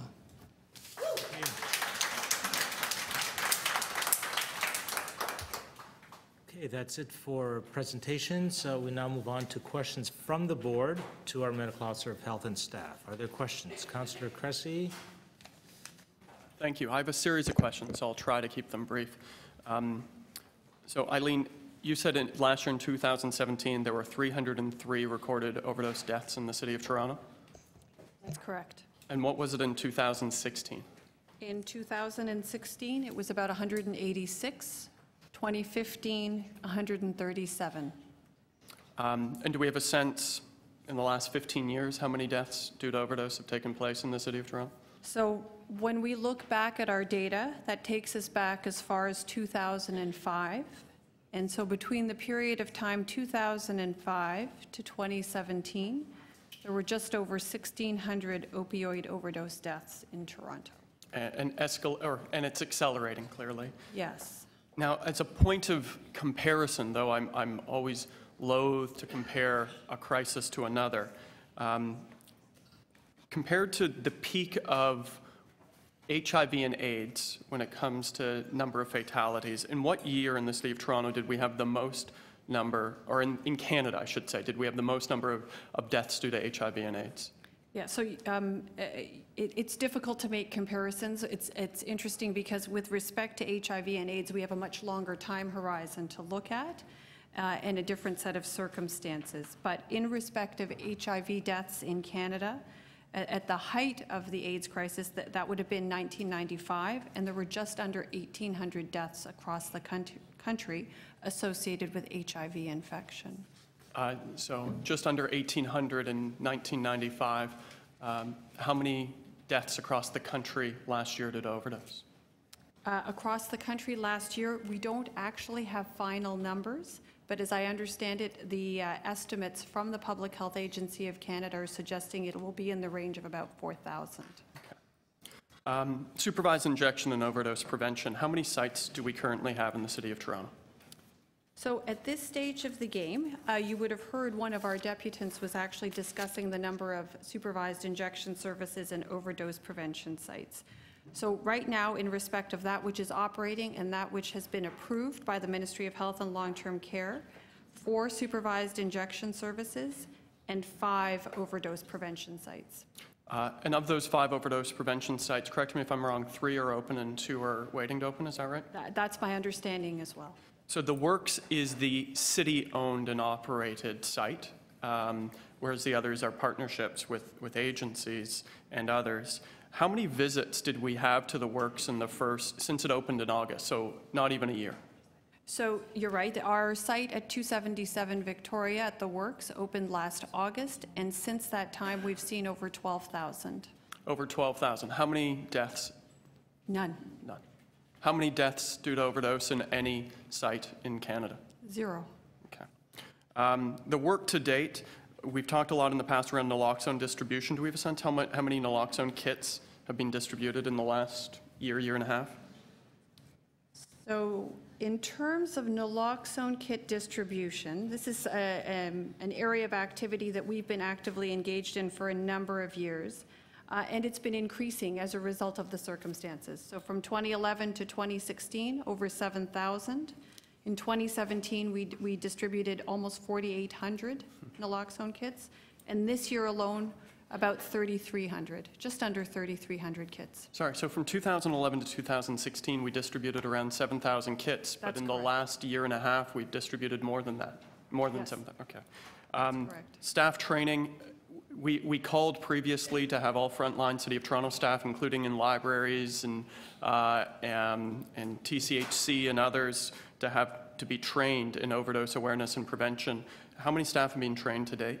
So since 2017, we've trained over 1,886 staff from city divisions and a variety of community agencies as well. Now, drug checking, there's been some conversation. At what stage are we in opening up the drug checking programs within our SIS sites?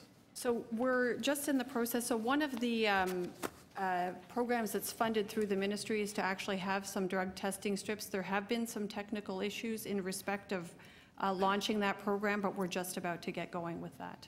Like just about as in? I'll refer to my staff to give you the exact date. Do we have an exact date from the wonderful folks at the back of the room? Oh, there. Okay, so they're in place They're now. in use. And with my final few seconds, what is the status of harm reduction work in collaboration with Toronto Community Housing? So we've had the opportunity to meet with our colleagues at Toronto Community Housing. It's my understanding that they're working on a process to support they're aware of the situation. They have a number of issues that they're trying to deal with in respect of housing, but my understanding is that there's an openness to actually moving forward and for us to work with them to help them connect to necessary services. So with the indulgence of the chair, I know there is a representative from TCHC here. Could I pose the question to Toronto Community Housing? I don't know if you could find a microphone as a representative, just the status of harm reduction programming within TCHC facilities and a willingness to partner with the City of Toronto and Toronto Public Health. Well, of course, we're willing to partner with Public Health and with other agencies. We are not a health agency, of course, so we do not do health-related things ourselves, but we partner with agencies, health clinics, and so on. We're willing to do this, and we do have already in a number of our buildings agencies that do provide harm reduction supports. Okay. But there is a willingness to scale this up with Toronto Public Health and agencies. There's a willingness to take a look at how we can best do this that best supports our tenants, yes. Thank you for the indulgence, Chair. Great, thank you very much. Councillor Cressy, yes, more questions through the MO, through the chair, MOH, whatever. Through the chair, through the MO, through TCH, whoever I have to go through, I don't mind.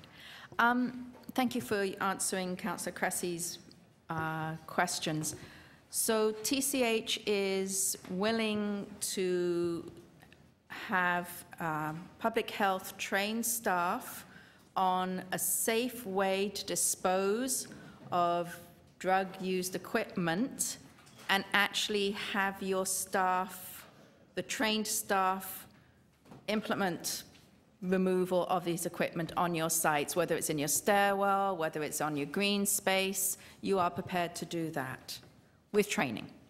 We're prepared to work with public health, see what's the most appropriate thing. We also have to work with our labor partners to understand what works best, and we have to work with our residents to understand what works best for them. We don't see it as our primary job. We see housing as our primary job. We would much prefer to work with agencies to provide those types of supports, but we will work with public health to find the best approach. So I'm talking about actually when your staff do a good job of cleaning up your properties, actually picking up and disposing safely of anything found on your property. It's like you pick up a piece of garbage, you'd pick up a coffee cup, you safely pick up anything else which is found. Yeah, I don't know because I'm not working in the health and safety side of things, which is where the issue is. And I have talked with them briefly about it. There are some concerns around making sure staff are appropriately trained, but we will work with public health to determine the best approach, okay? And are you able to answer the question on, one of our deputants was asking about the policy right now when it comes to discrimination against people using drugs on TCHC property. Can you tell us what the policy is? When is it people using drugs on the property, or is it people selling drugs on your property? So undoubtedly, tenants use drugs on our property. There is no rule against that outside of the laws that deal with drug use. However, if people modify their units in a way where they're growing marijuana or things like that, and they have a detrimental effect on the building, we might proceed to eviction. Where there's behavior problems that create difficulty for other residents in the building, we may proceed to eviction. And if there are criminal activities that, such as drug dealing, we would proceed to eviction. Okay, thank you very much. Thank you. Any other questions? Okay, thank you very much. Speakers. Councillor Cressy, Councillor Doucette. Thank you, and I'll begin by placing a motion which was already part of your package on behalf of the Toronto Drug Strategy Implementation Panel. Can that be put on the screen, please?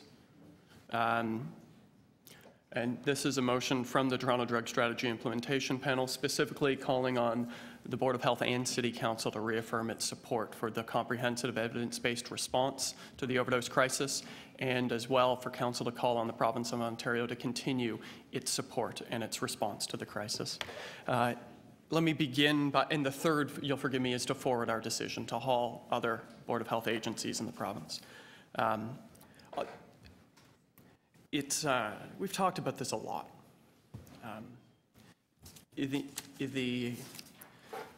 I've been at City Hall for 3.5 years, and there's been no issue that has taken up my emotional energy and along with my mental energy and my time more than the overdose crisis. And we've heard the numbers. We know the escalation. We know it's preventable. And I think fundamentally we also know that this is rooted in fear and stigma, that for too long it's been easy to let people die because as a society we didn't agree with the choices they were making, without any empathy for the situation or the context of why and how people have come to use drugs, whether it's to deal with trauma, whether it's to medicate, whether it's for recreation. People use drugs for lots of reasons and it's complex, and therefore the policy response needs to be complex. And in my time here at City Hall, I've never understood why we haven't given this treated this with the level of urgency that the level of devastation we're seeing on the streets requires. That if we had hundreds and hundreds of people dying on our streets of any other cause, we would have daily roundtable meetings, we'd have hearings, and it just hasn't happened on this issue.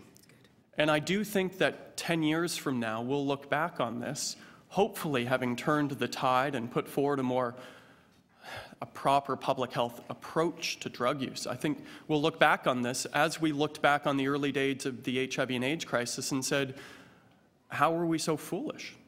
Why did we not care? People in the 90s and 2000s who, when we looked back and, looked back on the early response to the AIDS and we said, well, they're just gay men. Let them die. It's their choice. They just use drugs. Let them die. It's their choice. And so I do hope that we'll look back on this with a wiser and a more empathetic view.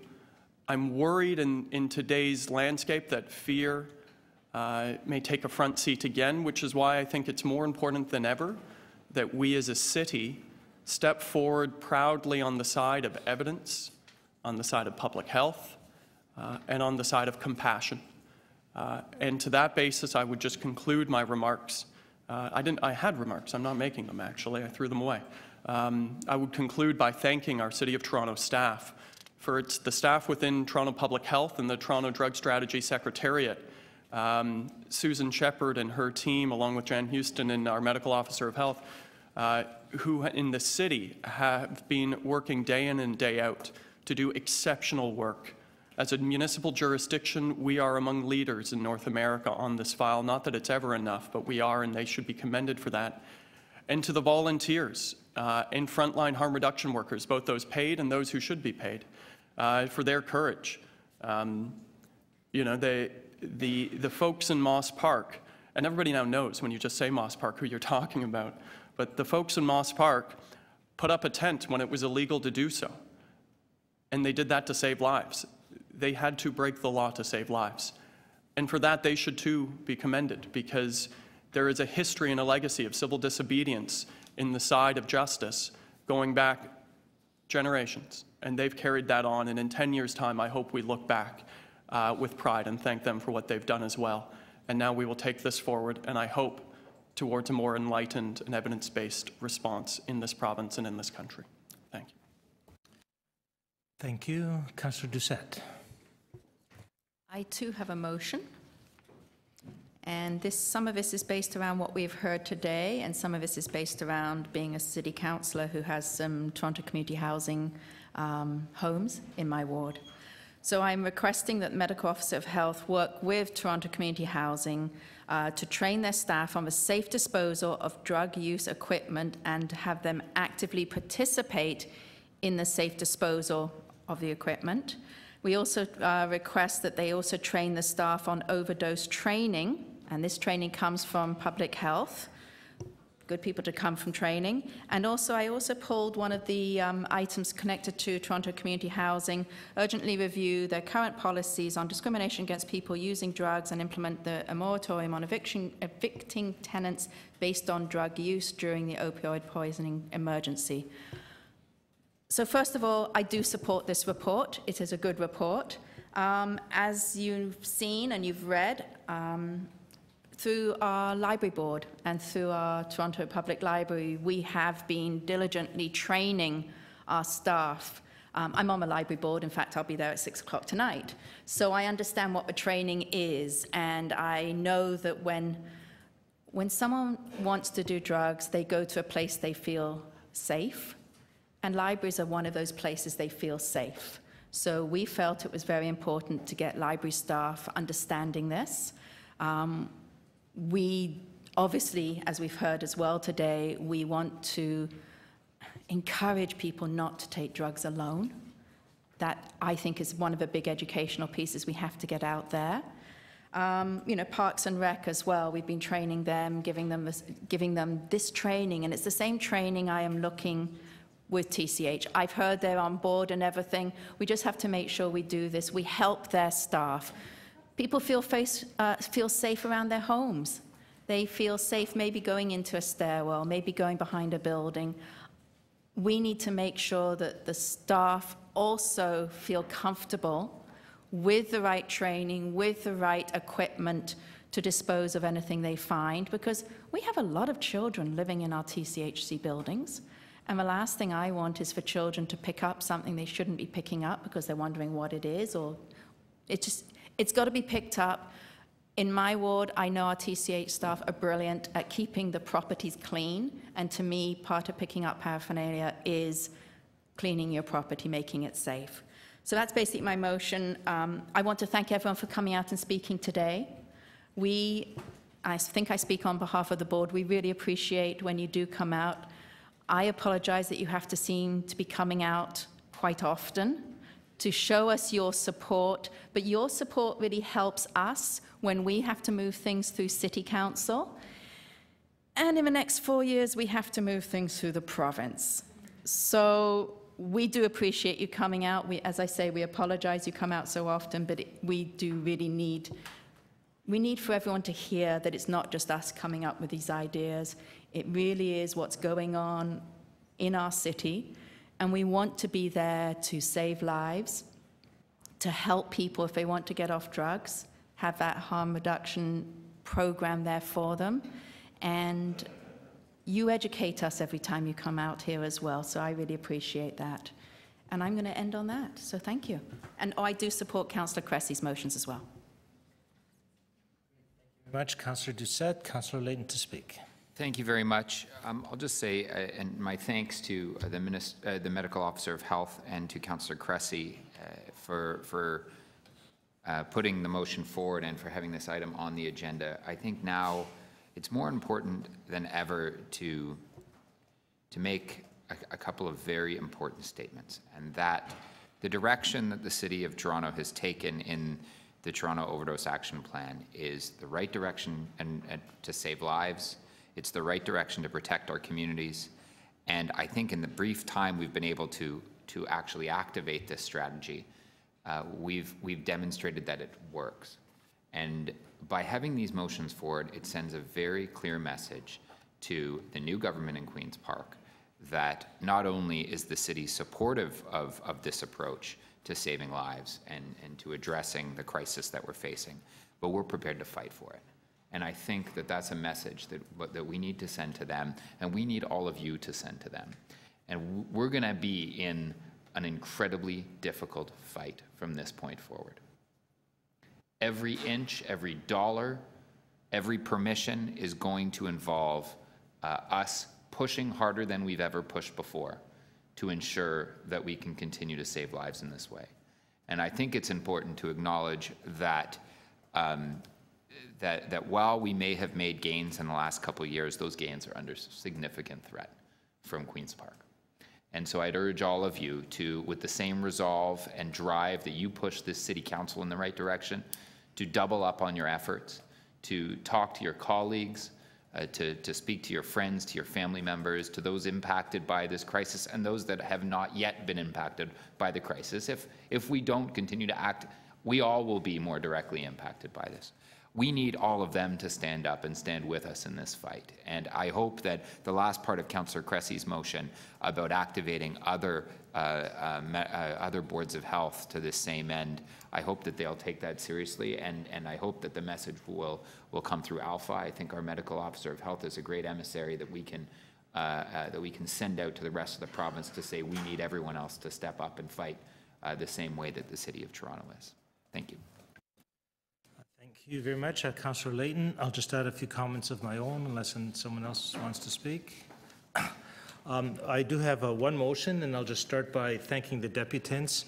And just so you don't think that the paper that you present and the comments that you make get lost, it is that requesting the motion is to request staff to review them. There are a lot of very helpful comments that will help push the ball in the right direction. I particularly appreciated the comments because they're so systematized from the University Health Network and Open Lab I think they're really helpful and go in a variety of directions, including looking at landlord and tenant board policies on eviction, which is something that I don't think has come up so far. So that's just a referral. And just to add to comments as well, thanks to staff for the good work that you have done today, the last year, and frankly for the last 15 years on a unique City of Toronto drug strategy. While I'm doing the thanks, thanks to those of you who've come out regularly. We see some folks here on a regular basis and some on an irregular basis, which is also very fine. You know, as people were deputing, I was thinking, where were we last year at this time? This year, we are on the verge of 4 + 5, 9 locations, SIS and OPSs in the City of Toronto, 9 of them. In 1 year, with a lot of pushing, a lot of late night conversations, a lot of back and forth between City Hall and Queen's Park and between us and the Mayor's office and Victoria Street, we've got 9 of them opened. And now we're thinking of how we actually systematize this across the City of Toronto.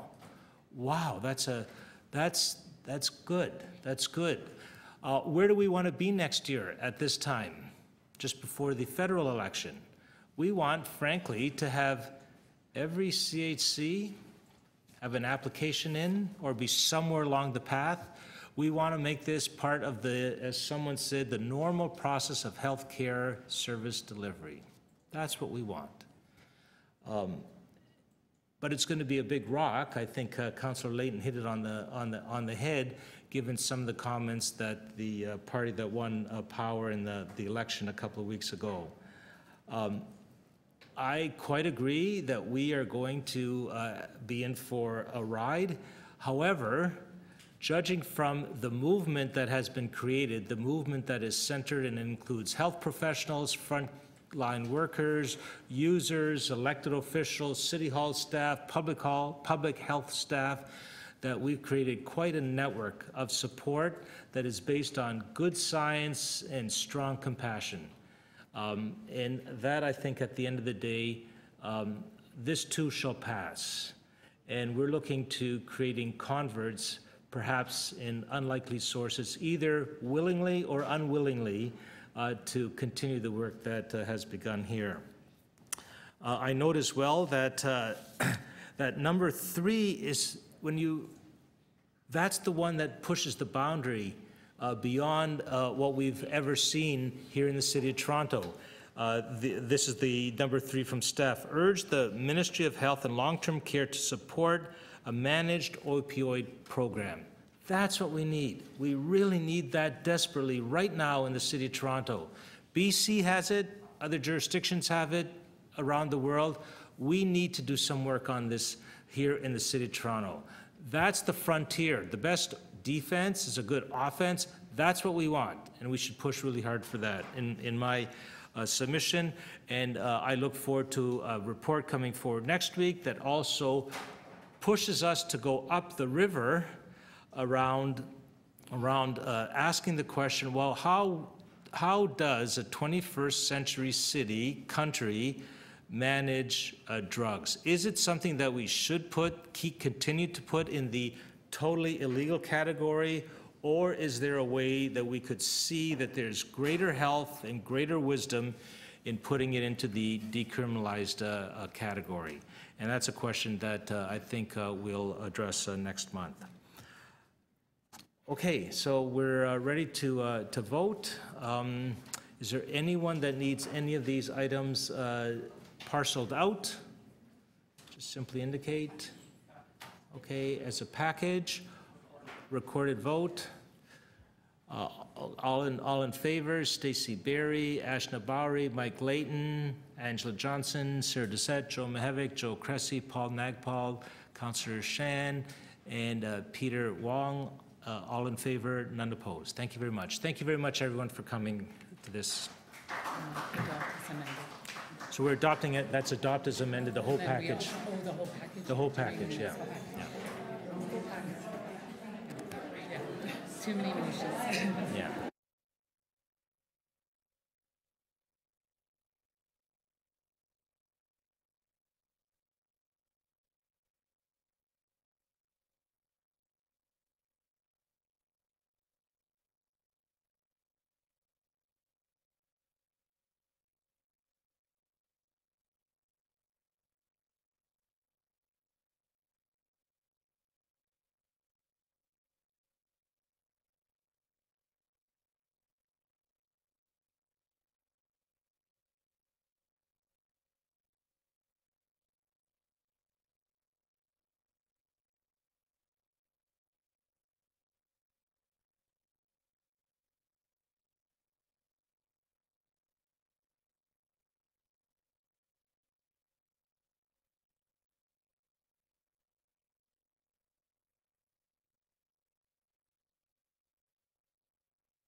Okay, I love you guys.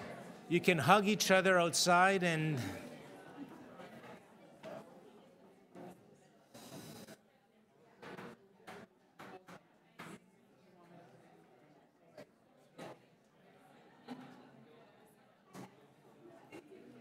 Okay, we're going on to the next item.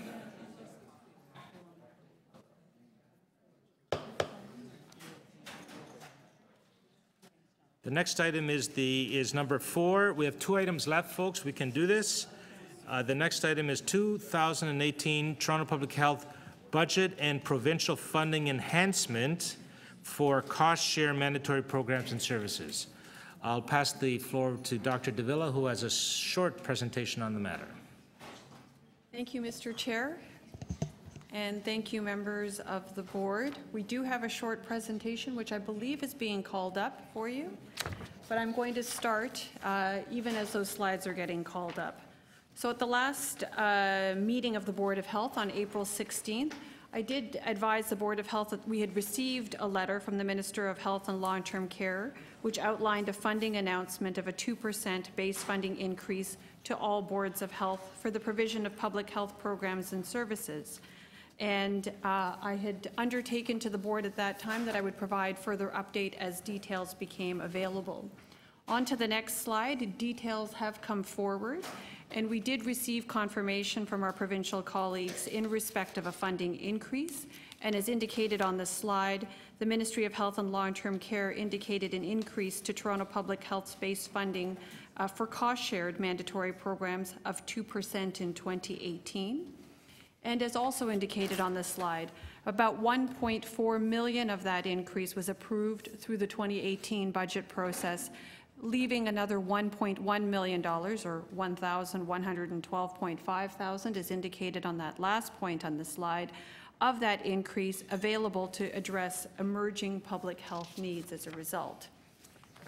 So on to the next slide. I'm sure that the Board of Health needs no further explanation that housing is a pressing issue here in our city, and that housing is indeed a key social determinant of health. We have undertaken a homeless death data initiative, as the board knows, in 2017. We further know that those who experience homelessness and underhousing in our city unfortunately have poorer health status than the rest of the general population here in our city. So it's with this in mind that we're proposing through this report, 27.4 in your agenda, that there are some key opportunities for us to reduce health inequities and support urgent needs in our city in respect of those who are serving our homeless and underhoused populations in our city.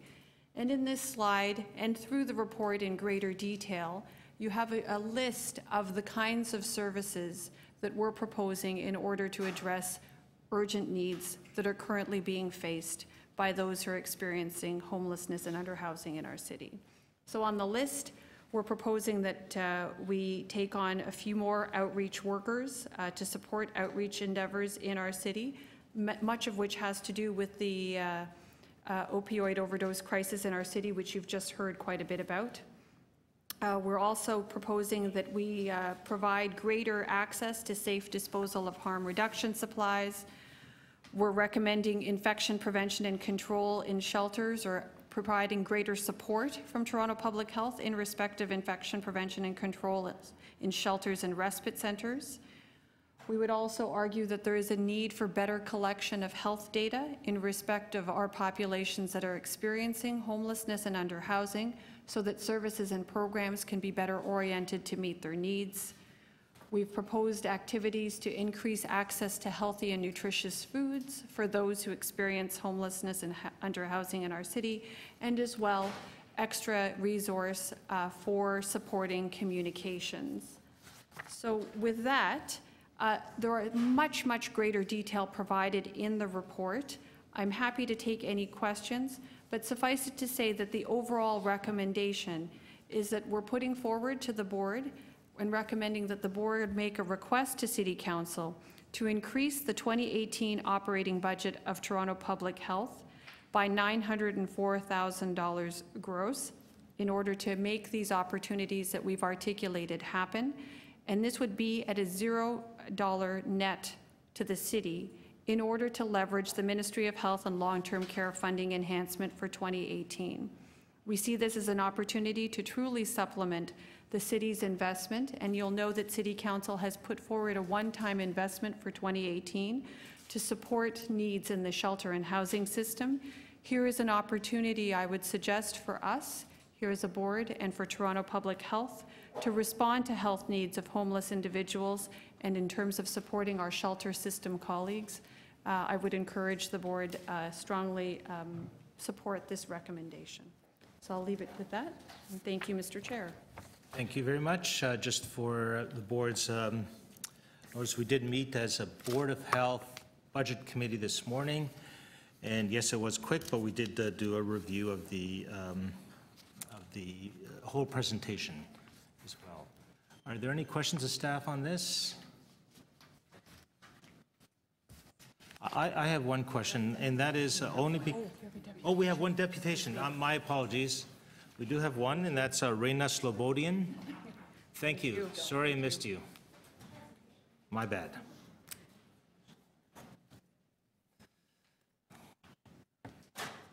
Hi, everyone. So I know this is a little weird place for this deputation, but it's my first time, and I think it all ties in. So I am a student at York University doing my master's on how people who live in poverty are stigmatized further within news media. But I'm also a Toronto Homeless Memorial volunteer. And the last meeting, Mr. Mahavik, you were asking about where's the research where we could show people beyond the compassionate reason in terms of the numbers, the cost-benefit analysis of supportive housing, of getting people off the streets. So I just wanted to highlight that, and I've also provided a list of research for your reference. So in the literature, it's well established that prevention initiatives, affordable housing, and supportive services for people without housing will cost us less money than our current emergency response process. And from Lankin and Sheik in 2012, everyone in society is better off economically when no one lives in poverty.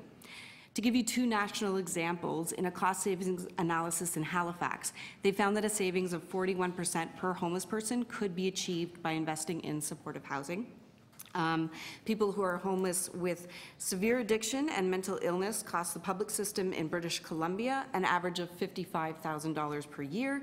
Investments of adequate housing and supports is estimated to reduce this cost to $37,000 per year, and that was from 2008. For Toronto specifically, we have data from the Wellesley Institute in 2007. They say that we know taxpayers pay 2.5 times as much for homeless shelters as for rent supplements, and shelters cost 10 times as much as social housing. The exact numbers they were giving for 2007 was $1,932 a month per shelter bed cost versus $899 a month with social housing and rent supplements. The City of Toronto put out a fact sheet, I believe the numbers are from 2013 to 2017, where they are now saying that $2,250 a month cost for single shelter bed plus services, as opposed to $305 a month cost of subsidizing each unit of Toronto social housing. Another study wanted to determine if housed patients cost more or less per hospital admission than those who are homeless over a 5-year period in Toronto. And they found that homeless patient admissions cost $2,559 more than housed patient admissions, and that patients using psychiatric services cost $1,058 more than housed patient admissions. That's by Stephen Wang, who's done a lot of amazing research. As mentioned in the Toronto Poverty Reduction Strategy Action Plan, they ask for investments in repairs to existing housing. So this alone, in an extensive 100-page report from the Canadian Centre for Economic Analysis, they demonstrated the benefits of repair and revitalization investments for TCHC and show benefits that include lower household energy costs, lower health costs, lower neighborhood crime, for those who are worried about neighborhood crime, and an increase in taxation revenue, increase in GDP, full-time jobs, private investment, and avoids a potential doubling of Toronto's homeless population.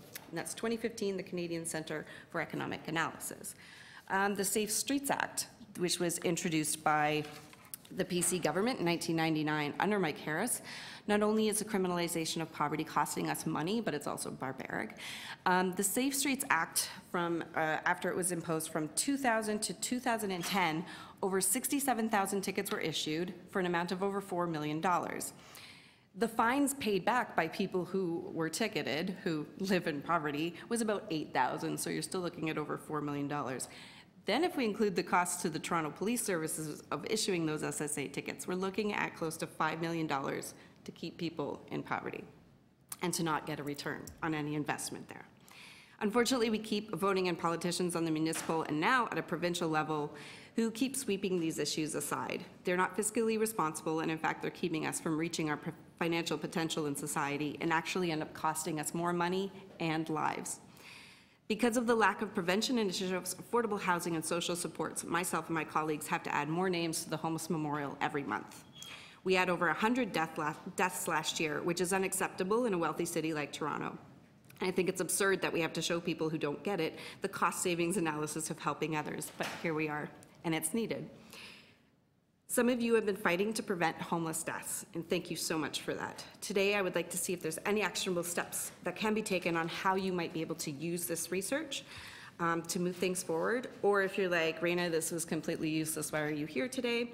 I would ask, if this list of research is not sufficient enough, then is there a way that we can put the wheels in motion to obtain a one-document cost-effectiveness report so that you can use the data instead of picking and choosing from all of these several areas to show the cost-effectiveness of helping other people, perhaps from the SSAJ. Thank you so much. Thank you so much for. There's so much data. Have you submitted that? I've submitted this is a communications to you guys, or list of the research. We do have it, we do have it. Thank you very much. It's very important. An ounce of prevention is worth a pound of cure, if I were to summarize your presentation. Thank you very much for it, and good luck in your studies. Great, thank you. Okay, on the budget, any questions of staff? We can move into that period. My question is very quick, because I know people have to go, there's almost just under $200,000 for communications. That might have a little bit of a rough ride at council. Can you explain why that amount for that item?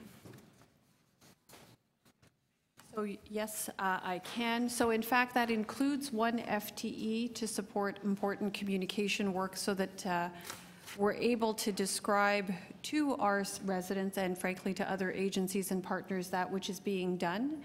And I think the other component of that as well is to actually engage in communications campaigns. I think we're talking about making sure that our residents understand the significance of housing as a determinant of health. We've heard through many of the presentations earlier this afternoon that there is a certain misunderstanding sometimes, a bit of a climate of fear, of unfamiliarity, and at times a sense of blame.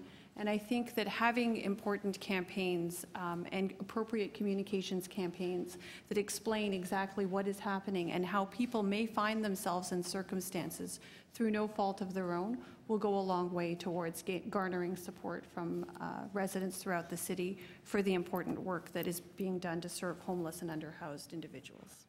Great, thank you. I understand, Councillor Cressy, you have a motion on this? As a speaker? Yep. Speaker? Yeah, just very briefly, I have an amendment which is to incorporate the additional provincial funding into this year's 2018 base budget. Which moves it from a one-time budget, one-time fix, which means you'd be at square one next year through the budget process, to saying put it in the base, and then you don't have to fight it out from square one next year. Chair Mahevik, the translator. Yes. Just so we're clear and transparent and open and no one's under any illusions as to what we're doing. Okay, any further comments? Now you've translated, it sounds great. Yeah. All in favor of the amendment? Opposed, if any? All in favor of the motion as amended? Sorry? You have a motion as well with respect to providing materials. Can you put it on the floor? That was for you to respond. Yes, yes. The reason for this motion is from staff so that the material that was in the confidential briefings be forwarded to the mayor's staff that is working on the budget. This facilitates that happening.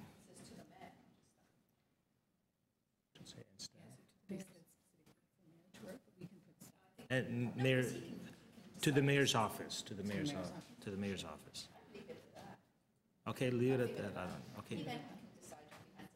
Yeah, okay. All in favor of that motion, opposed if any, that's carried. On the item as amended, all in favor, opposed if any, that's carried. Thank you. One more item to go. Youth exposure to smoking in movies. We have 4 deputants. Sadia Sarkar, Habon Ali, Blessing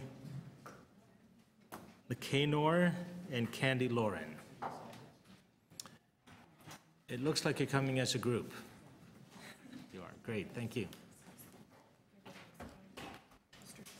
Sorry.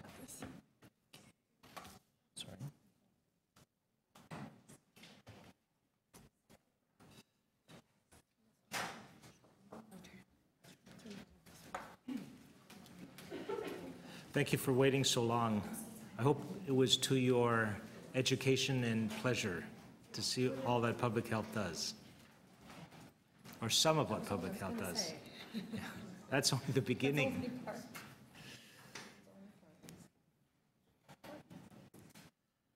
Okay, so this is a group presentation? Okay, great, thank you. So I'll let you go a little longer.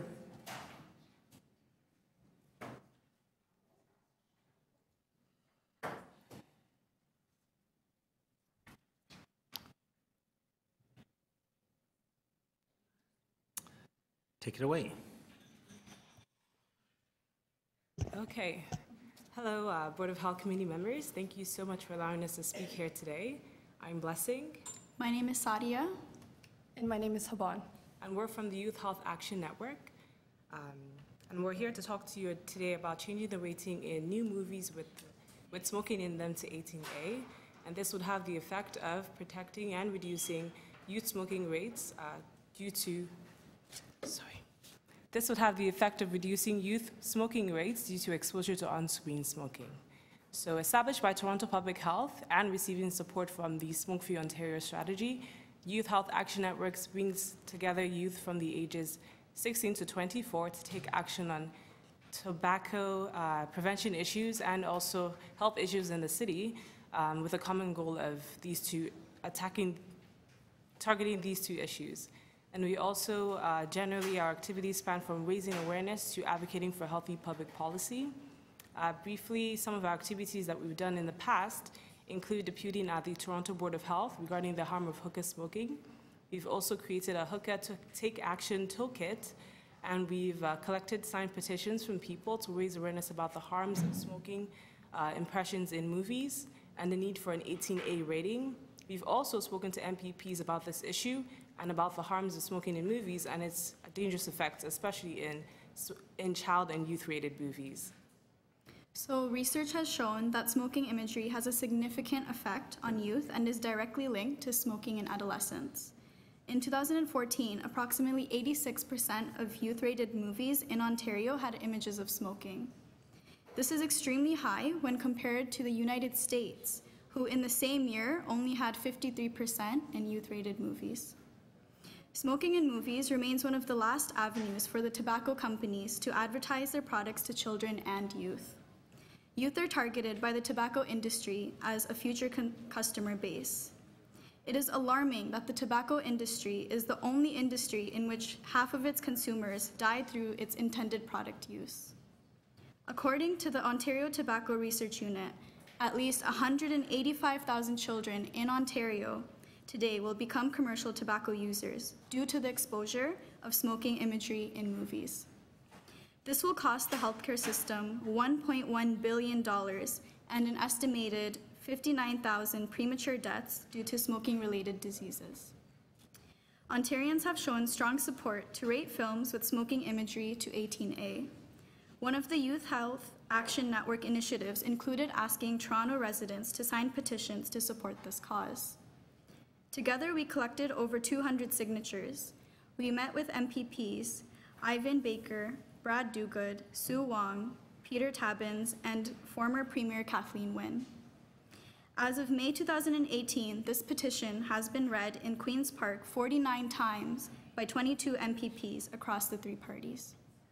I'm very lucky to come from a large family. I have 3 brothers and 3 sisters, 4 of them being younger than me. And we have a sibling tradition in which we go out for a movie night every month.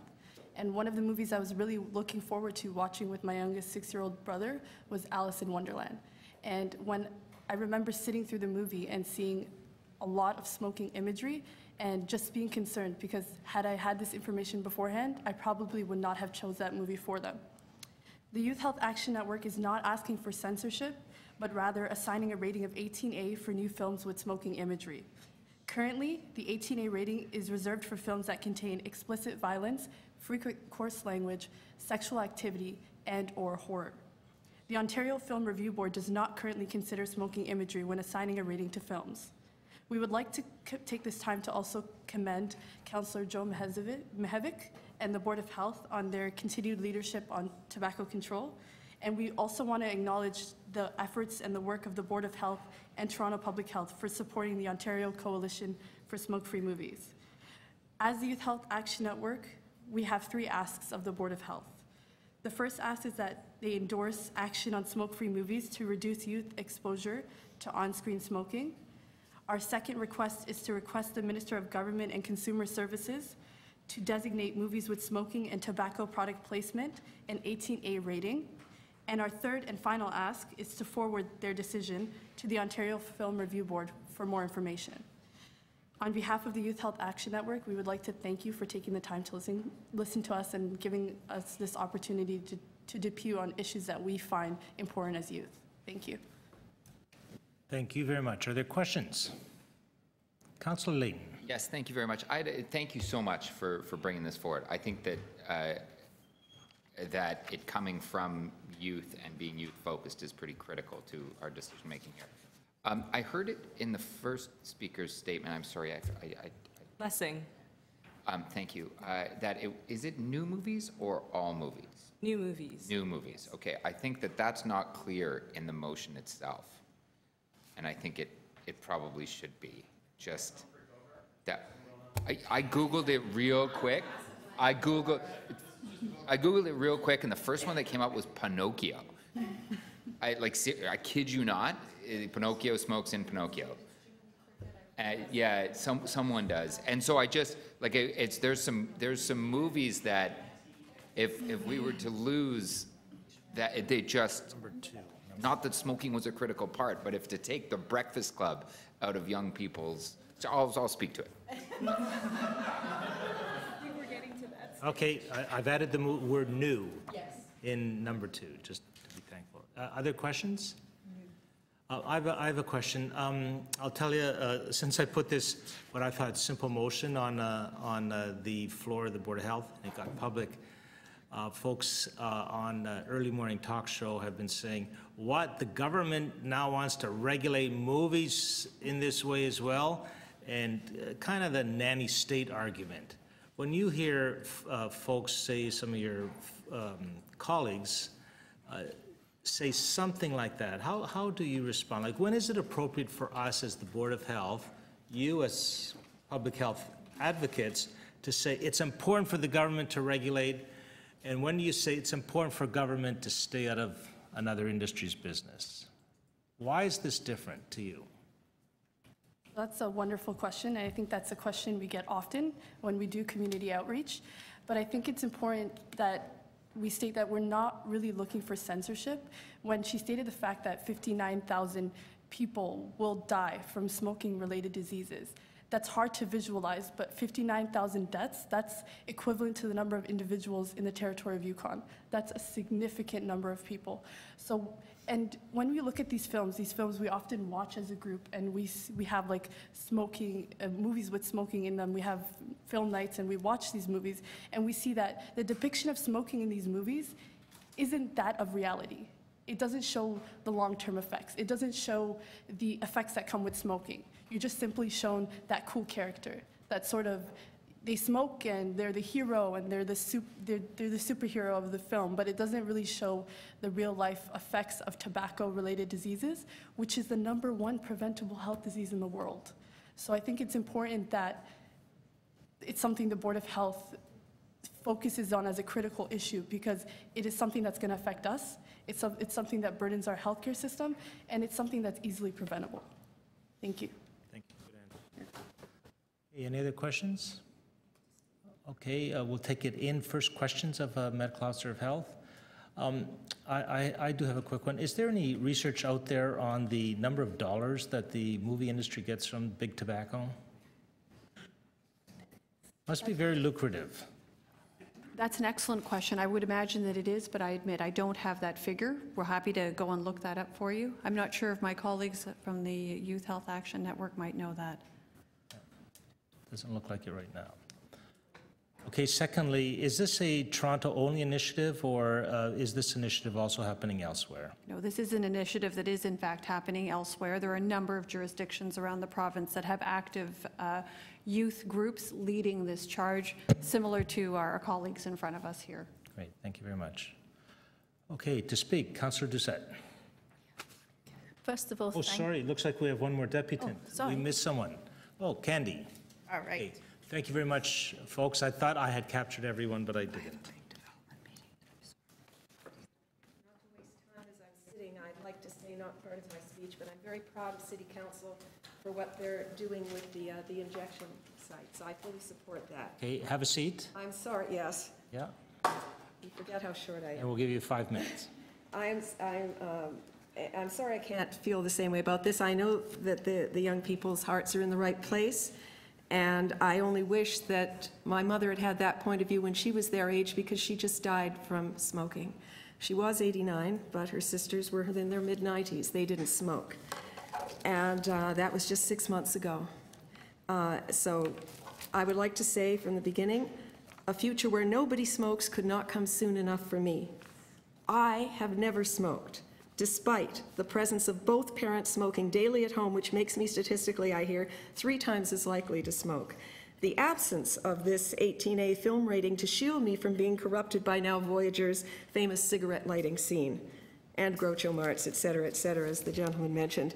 Plus, I'm the first TV-raised generation, that tells you how old I am, surrounded by cigarette commercials that were legal on TV, including one for the liberated woman, no doubt, no less.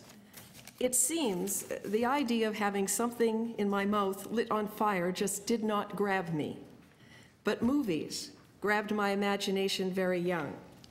I'd have to use this. A work of art, my teacher said, is a work that makes you forever a different person from who you were before your imagination got grabbed by it. That's my translation. He was talking about novels. Censorship stunts the growth of personhood. It is a health risk to society. Of state censorship of the arts, Peter Ustinov once said that considering doing it was pointless because it simply couldn't be done consistently in practice. But Alan Alda, addressing a political committee on censorship of television back in the 1980s, said that if today it's television, tomorrow it will be books, or something close to that. You can see CNN's special on the 80s. Does this proposed censorship, and I'm saying obviously it does, is it aimed exclusively at new releases? I figured it was. But you know, it won't work the way previously restricting scenes of permissive behavior has worked. Permissive behavior increased in the 70s and 80s. The graph went up, so if you started restricting it then, you know, Midnight Cowboy or whatever, it didn't affect the older movies, partly because of the Hayes Office, but not just that. You had all those old movies, it wasn't going to affect them, but the graph is the opposite with smoking. I don't have facts on this, but I am telling you, as with Bogart and Edward G. Robinson, the smoking was high in the old movies and is going down. I don't know what percentage of that so-called 86% you would end up banning, but I don't care. That's not what I'm talking about, but it probably is true that it's a much smaller number. I would like to know if this new release definition would apply to classic films like the ones regularly shown by Cineplex. What if those are deemed newly re-released because restored with added original footage, especially? Do they need to be rated again? I don't know the answer to that. I expect you will allow, I've read it in other studies that you were probably using, exceptions to your rule, right? Are you going to admit under 18s to a biopic like The King's Speech, I suppose so, or a documentary that prevents, say, film work? So the documentary or biography, it's about the film work of a creator.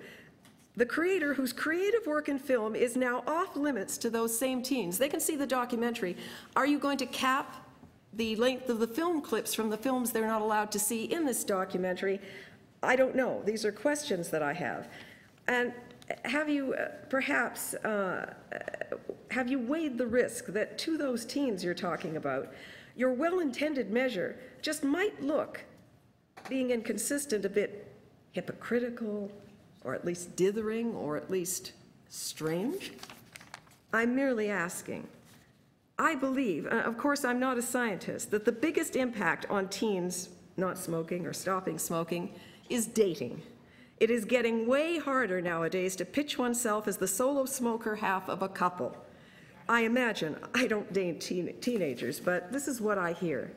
And the numbers of teens taking up smoking, even ever trying it at all, and the statistics are separate on those things. They ask if they ever had one cigarette, do they smoke lightly, do they smoke heavily, daily, occasionally. Those are all different statistics in a study I looked at.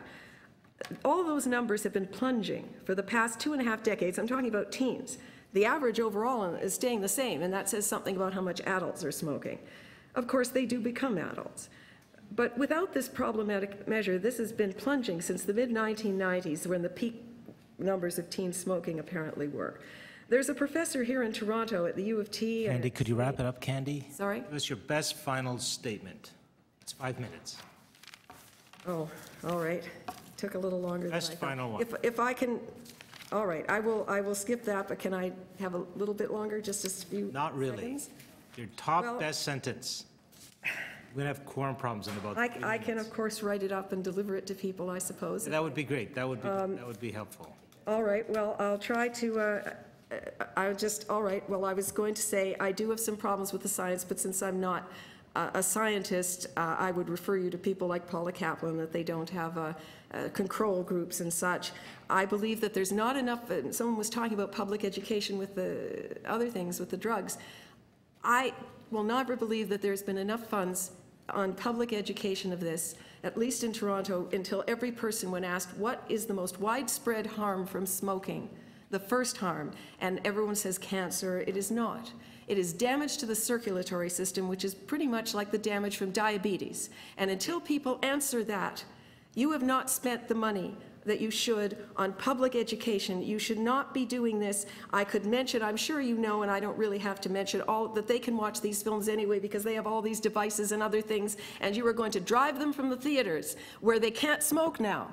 They couldn't when I was little. They can't smoke there. You will drive them to private locations with these tablets or whatever they're doing. They'll watch the same film and they'll smoke to their heart's content while they're watching that smoking scene. This is not a good idea. This is full of illogic on so many levels. And my closing statement Thank you very much. That is your closing statement. My closing statement is teach the science, don't ban the art. Okay, thank you very much. Any questions? Any further questions of staff? To speak, Councillor Doucette. So I want to thank the young ladies who came out today. It's wonderful to see you come and participate in activities like this. We, around this table, have banned smoking near playgrounds, near parks, because we believe that when youth see adults smoking, put that idea in their mind that smoking is an okay thing. They don't think years down the road how secondhand smoke or smoking will actually affect their health. I support this because what about the people working on the film sets? They would be inhaling all this as secondhand smoke, and often these sets are quite small, and people working on the sets can't walk away because their job means they have to be there. I don't think actors need really, really few seconds. So thank you very much, ladies, for coming out. You're welcome back anytime. You always bring a good view on what is going on in our city for youth, and we appreciate that. Very much. Any other speakers to speak? Yes, thank you. I wasn't trying to rush. I was just counting. There was a lot of empty seats here, and we have 7. We've got. No one can leave We're until good. this item is dealt with. That distinction that was made in the motion around new movies, though, is I think quite critical because often, at least I am to understand, that filmmakers often will adjust content to the rating system to ensure that they fall within one rating system or another. So you have movies that were made maybe in the 40s, 50s, and 60s that are geared to the family audience, but they may in fact have smoking in them. And removing them entirely from our cultural reference or our cultural space may in fact prove to have a significant amount of harm. I don't think you'd be able to then, anyone under 18 could watch a movie made between like 1930 and 1970. Like when you look at what movies, it's funny when you Google, and I just did this on my phone a couple of times, when you Google smoking in movies, it all comes up like the top 20 movies that make smoking look cool. Like that's, and this is true, and this is partly why it's here, is it does kind of bring some glamour to what is otherwise a not so glamorous and very harmful habit. But you look at some of those movies and they're really not geared to the adult crowd. And in fact, I know personally growing up, some of these movies helped formulate who I was. Like the movie Grease, the movie Breakfast at Tiffany's, the movie Breakfast Club. Like these, sure, movies like Casino and Goodfellas, and all of which have a significant amount of smoking, are probably already 18A.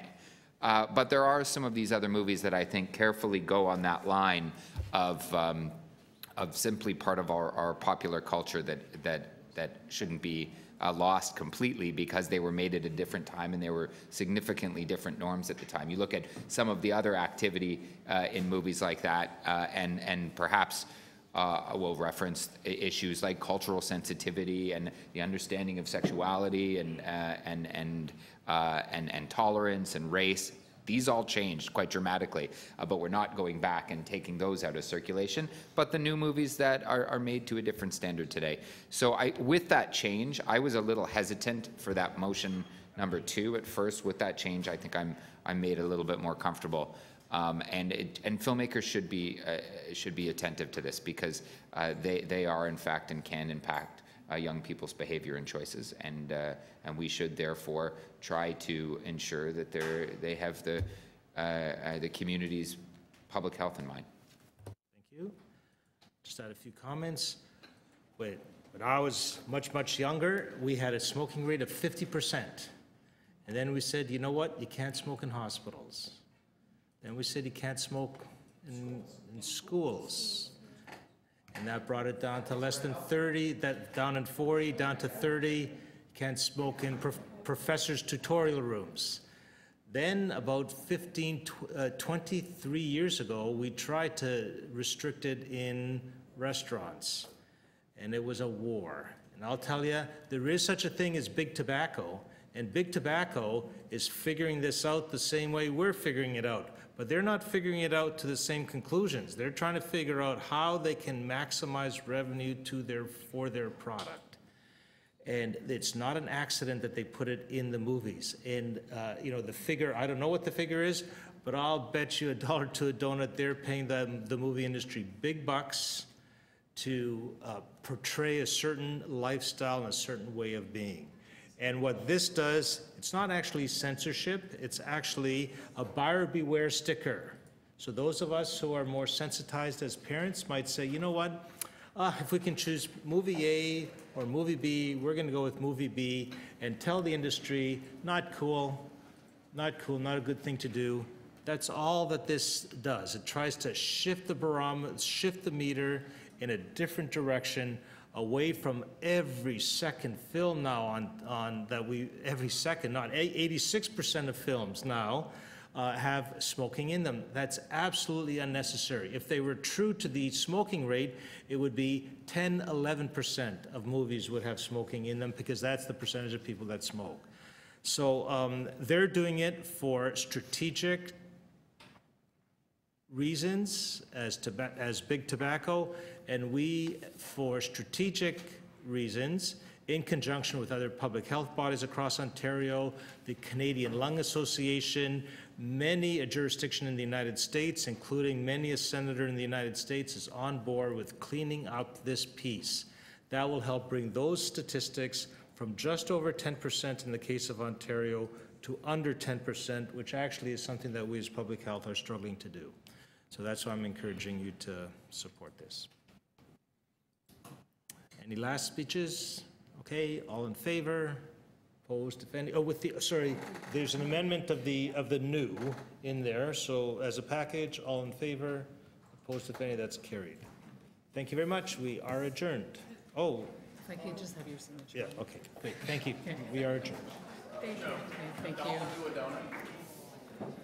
Ramp the joke.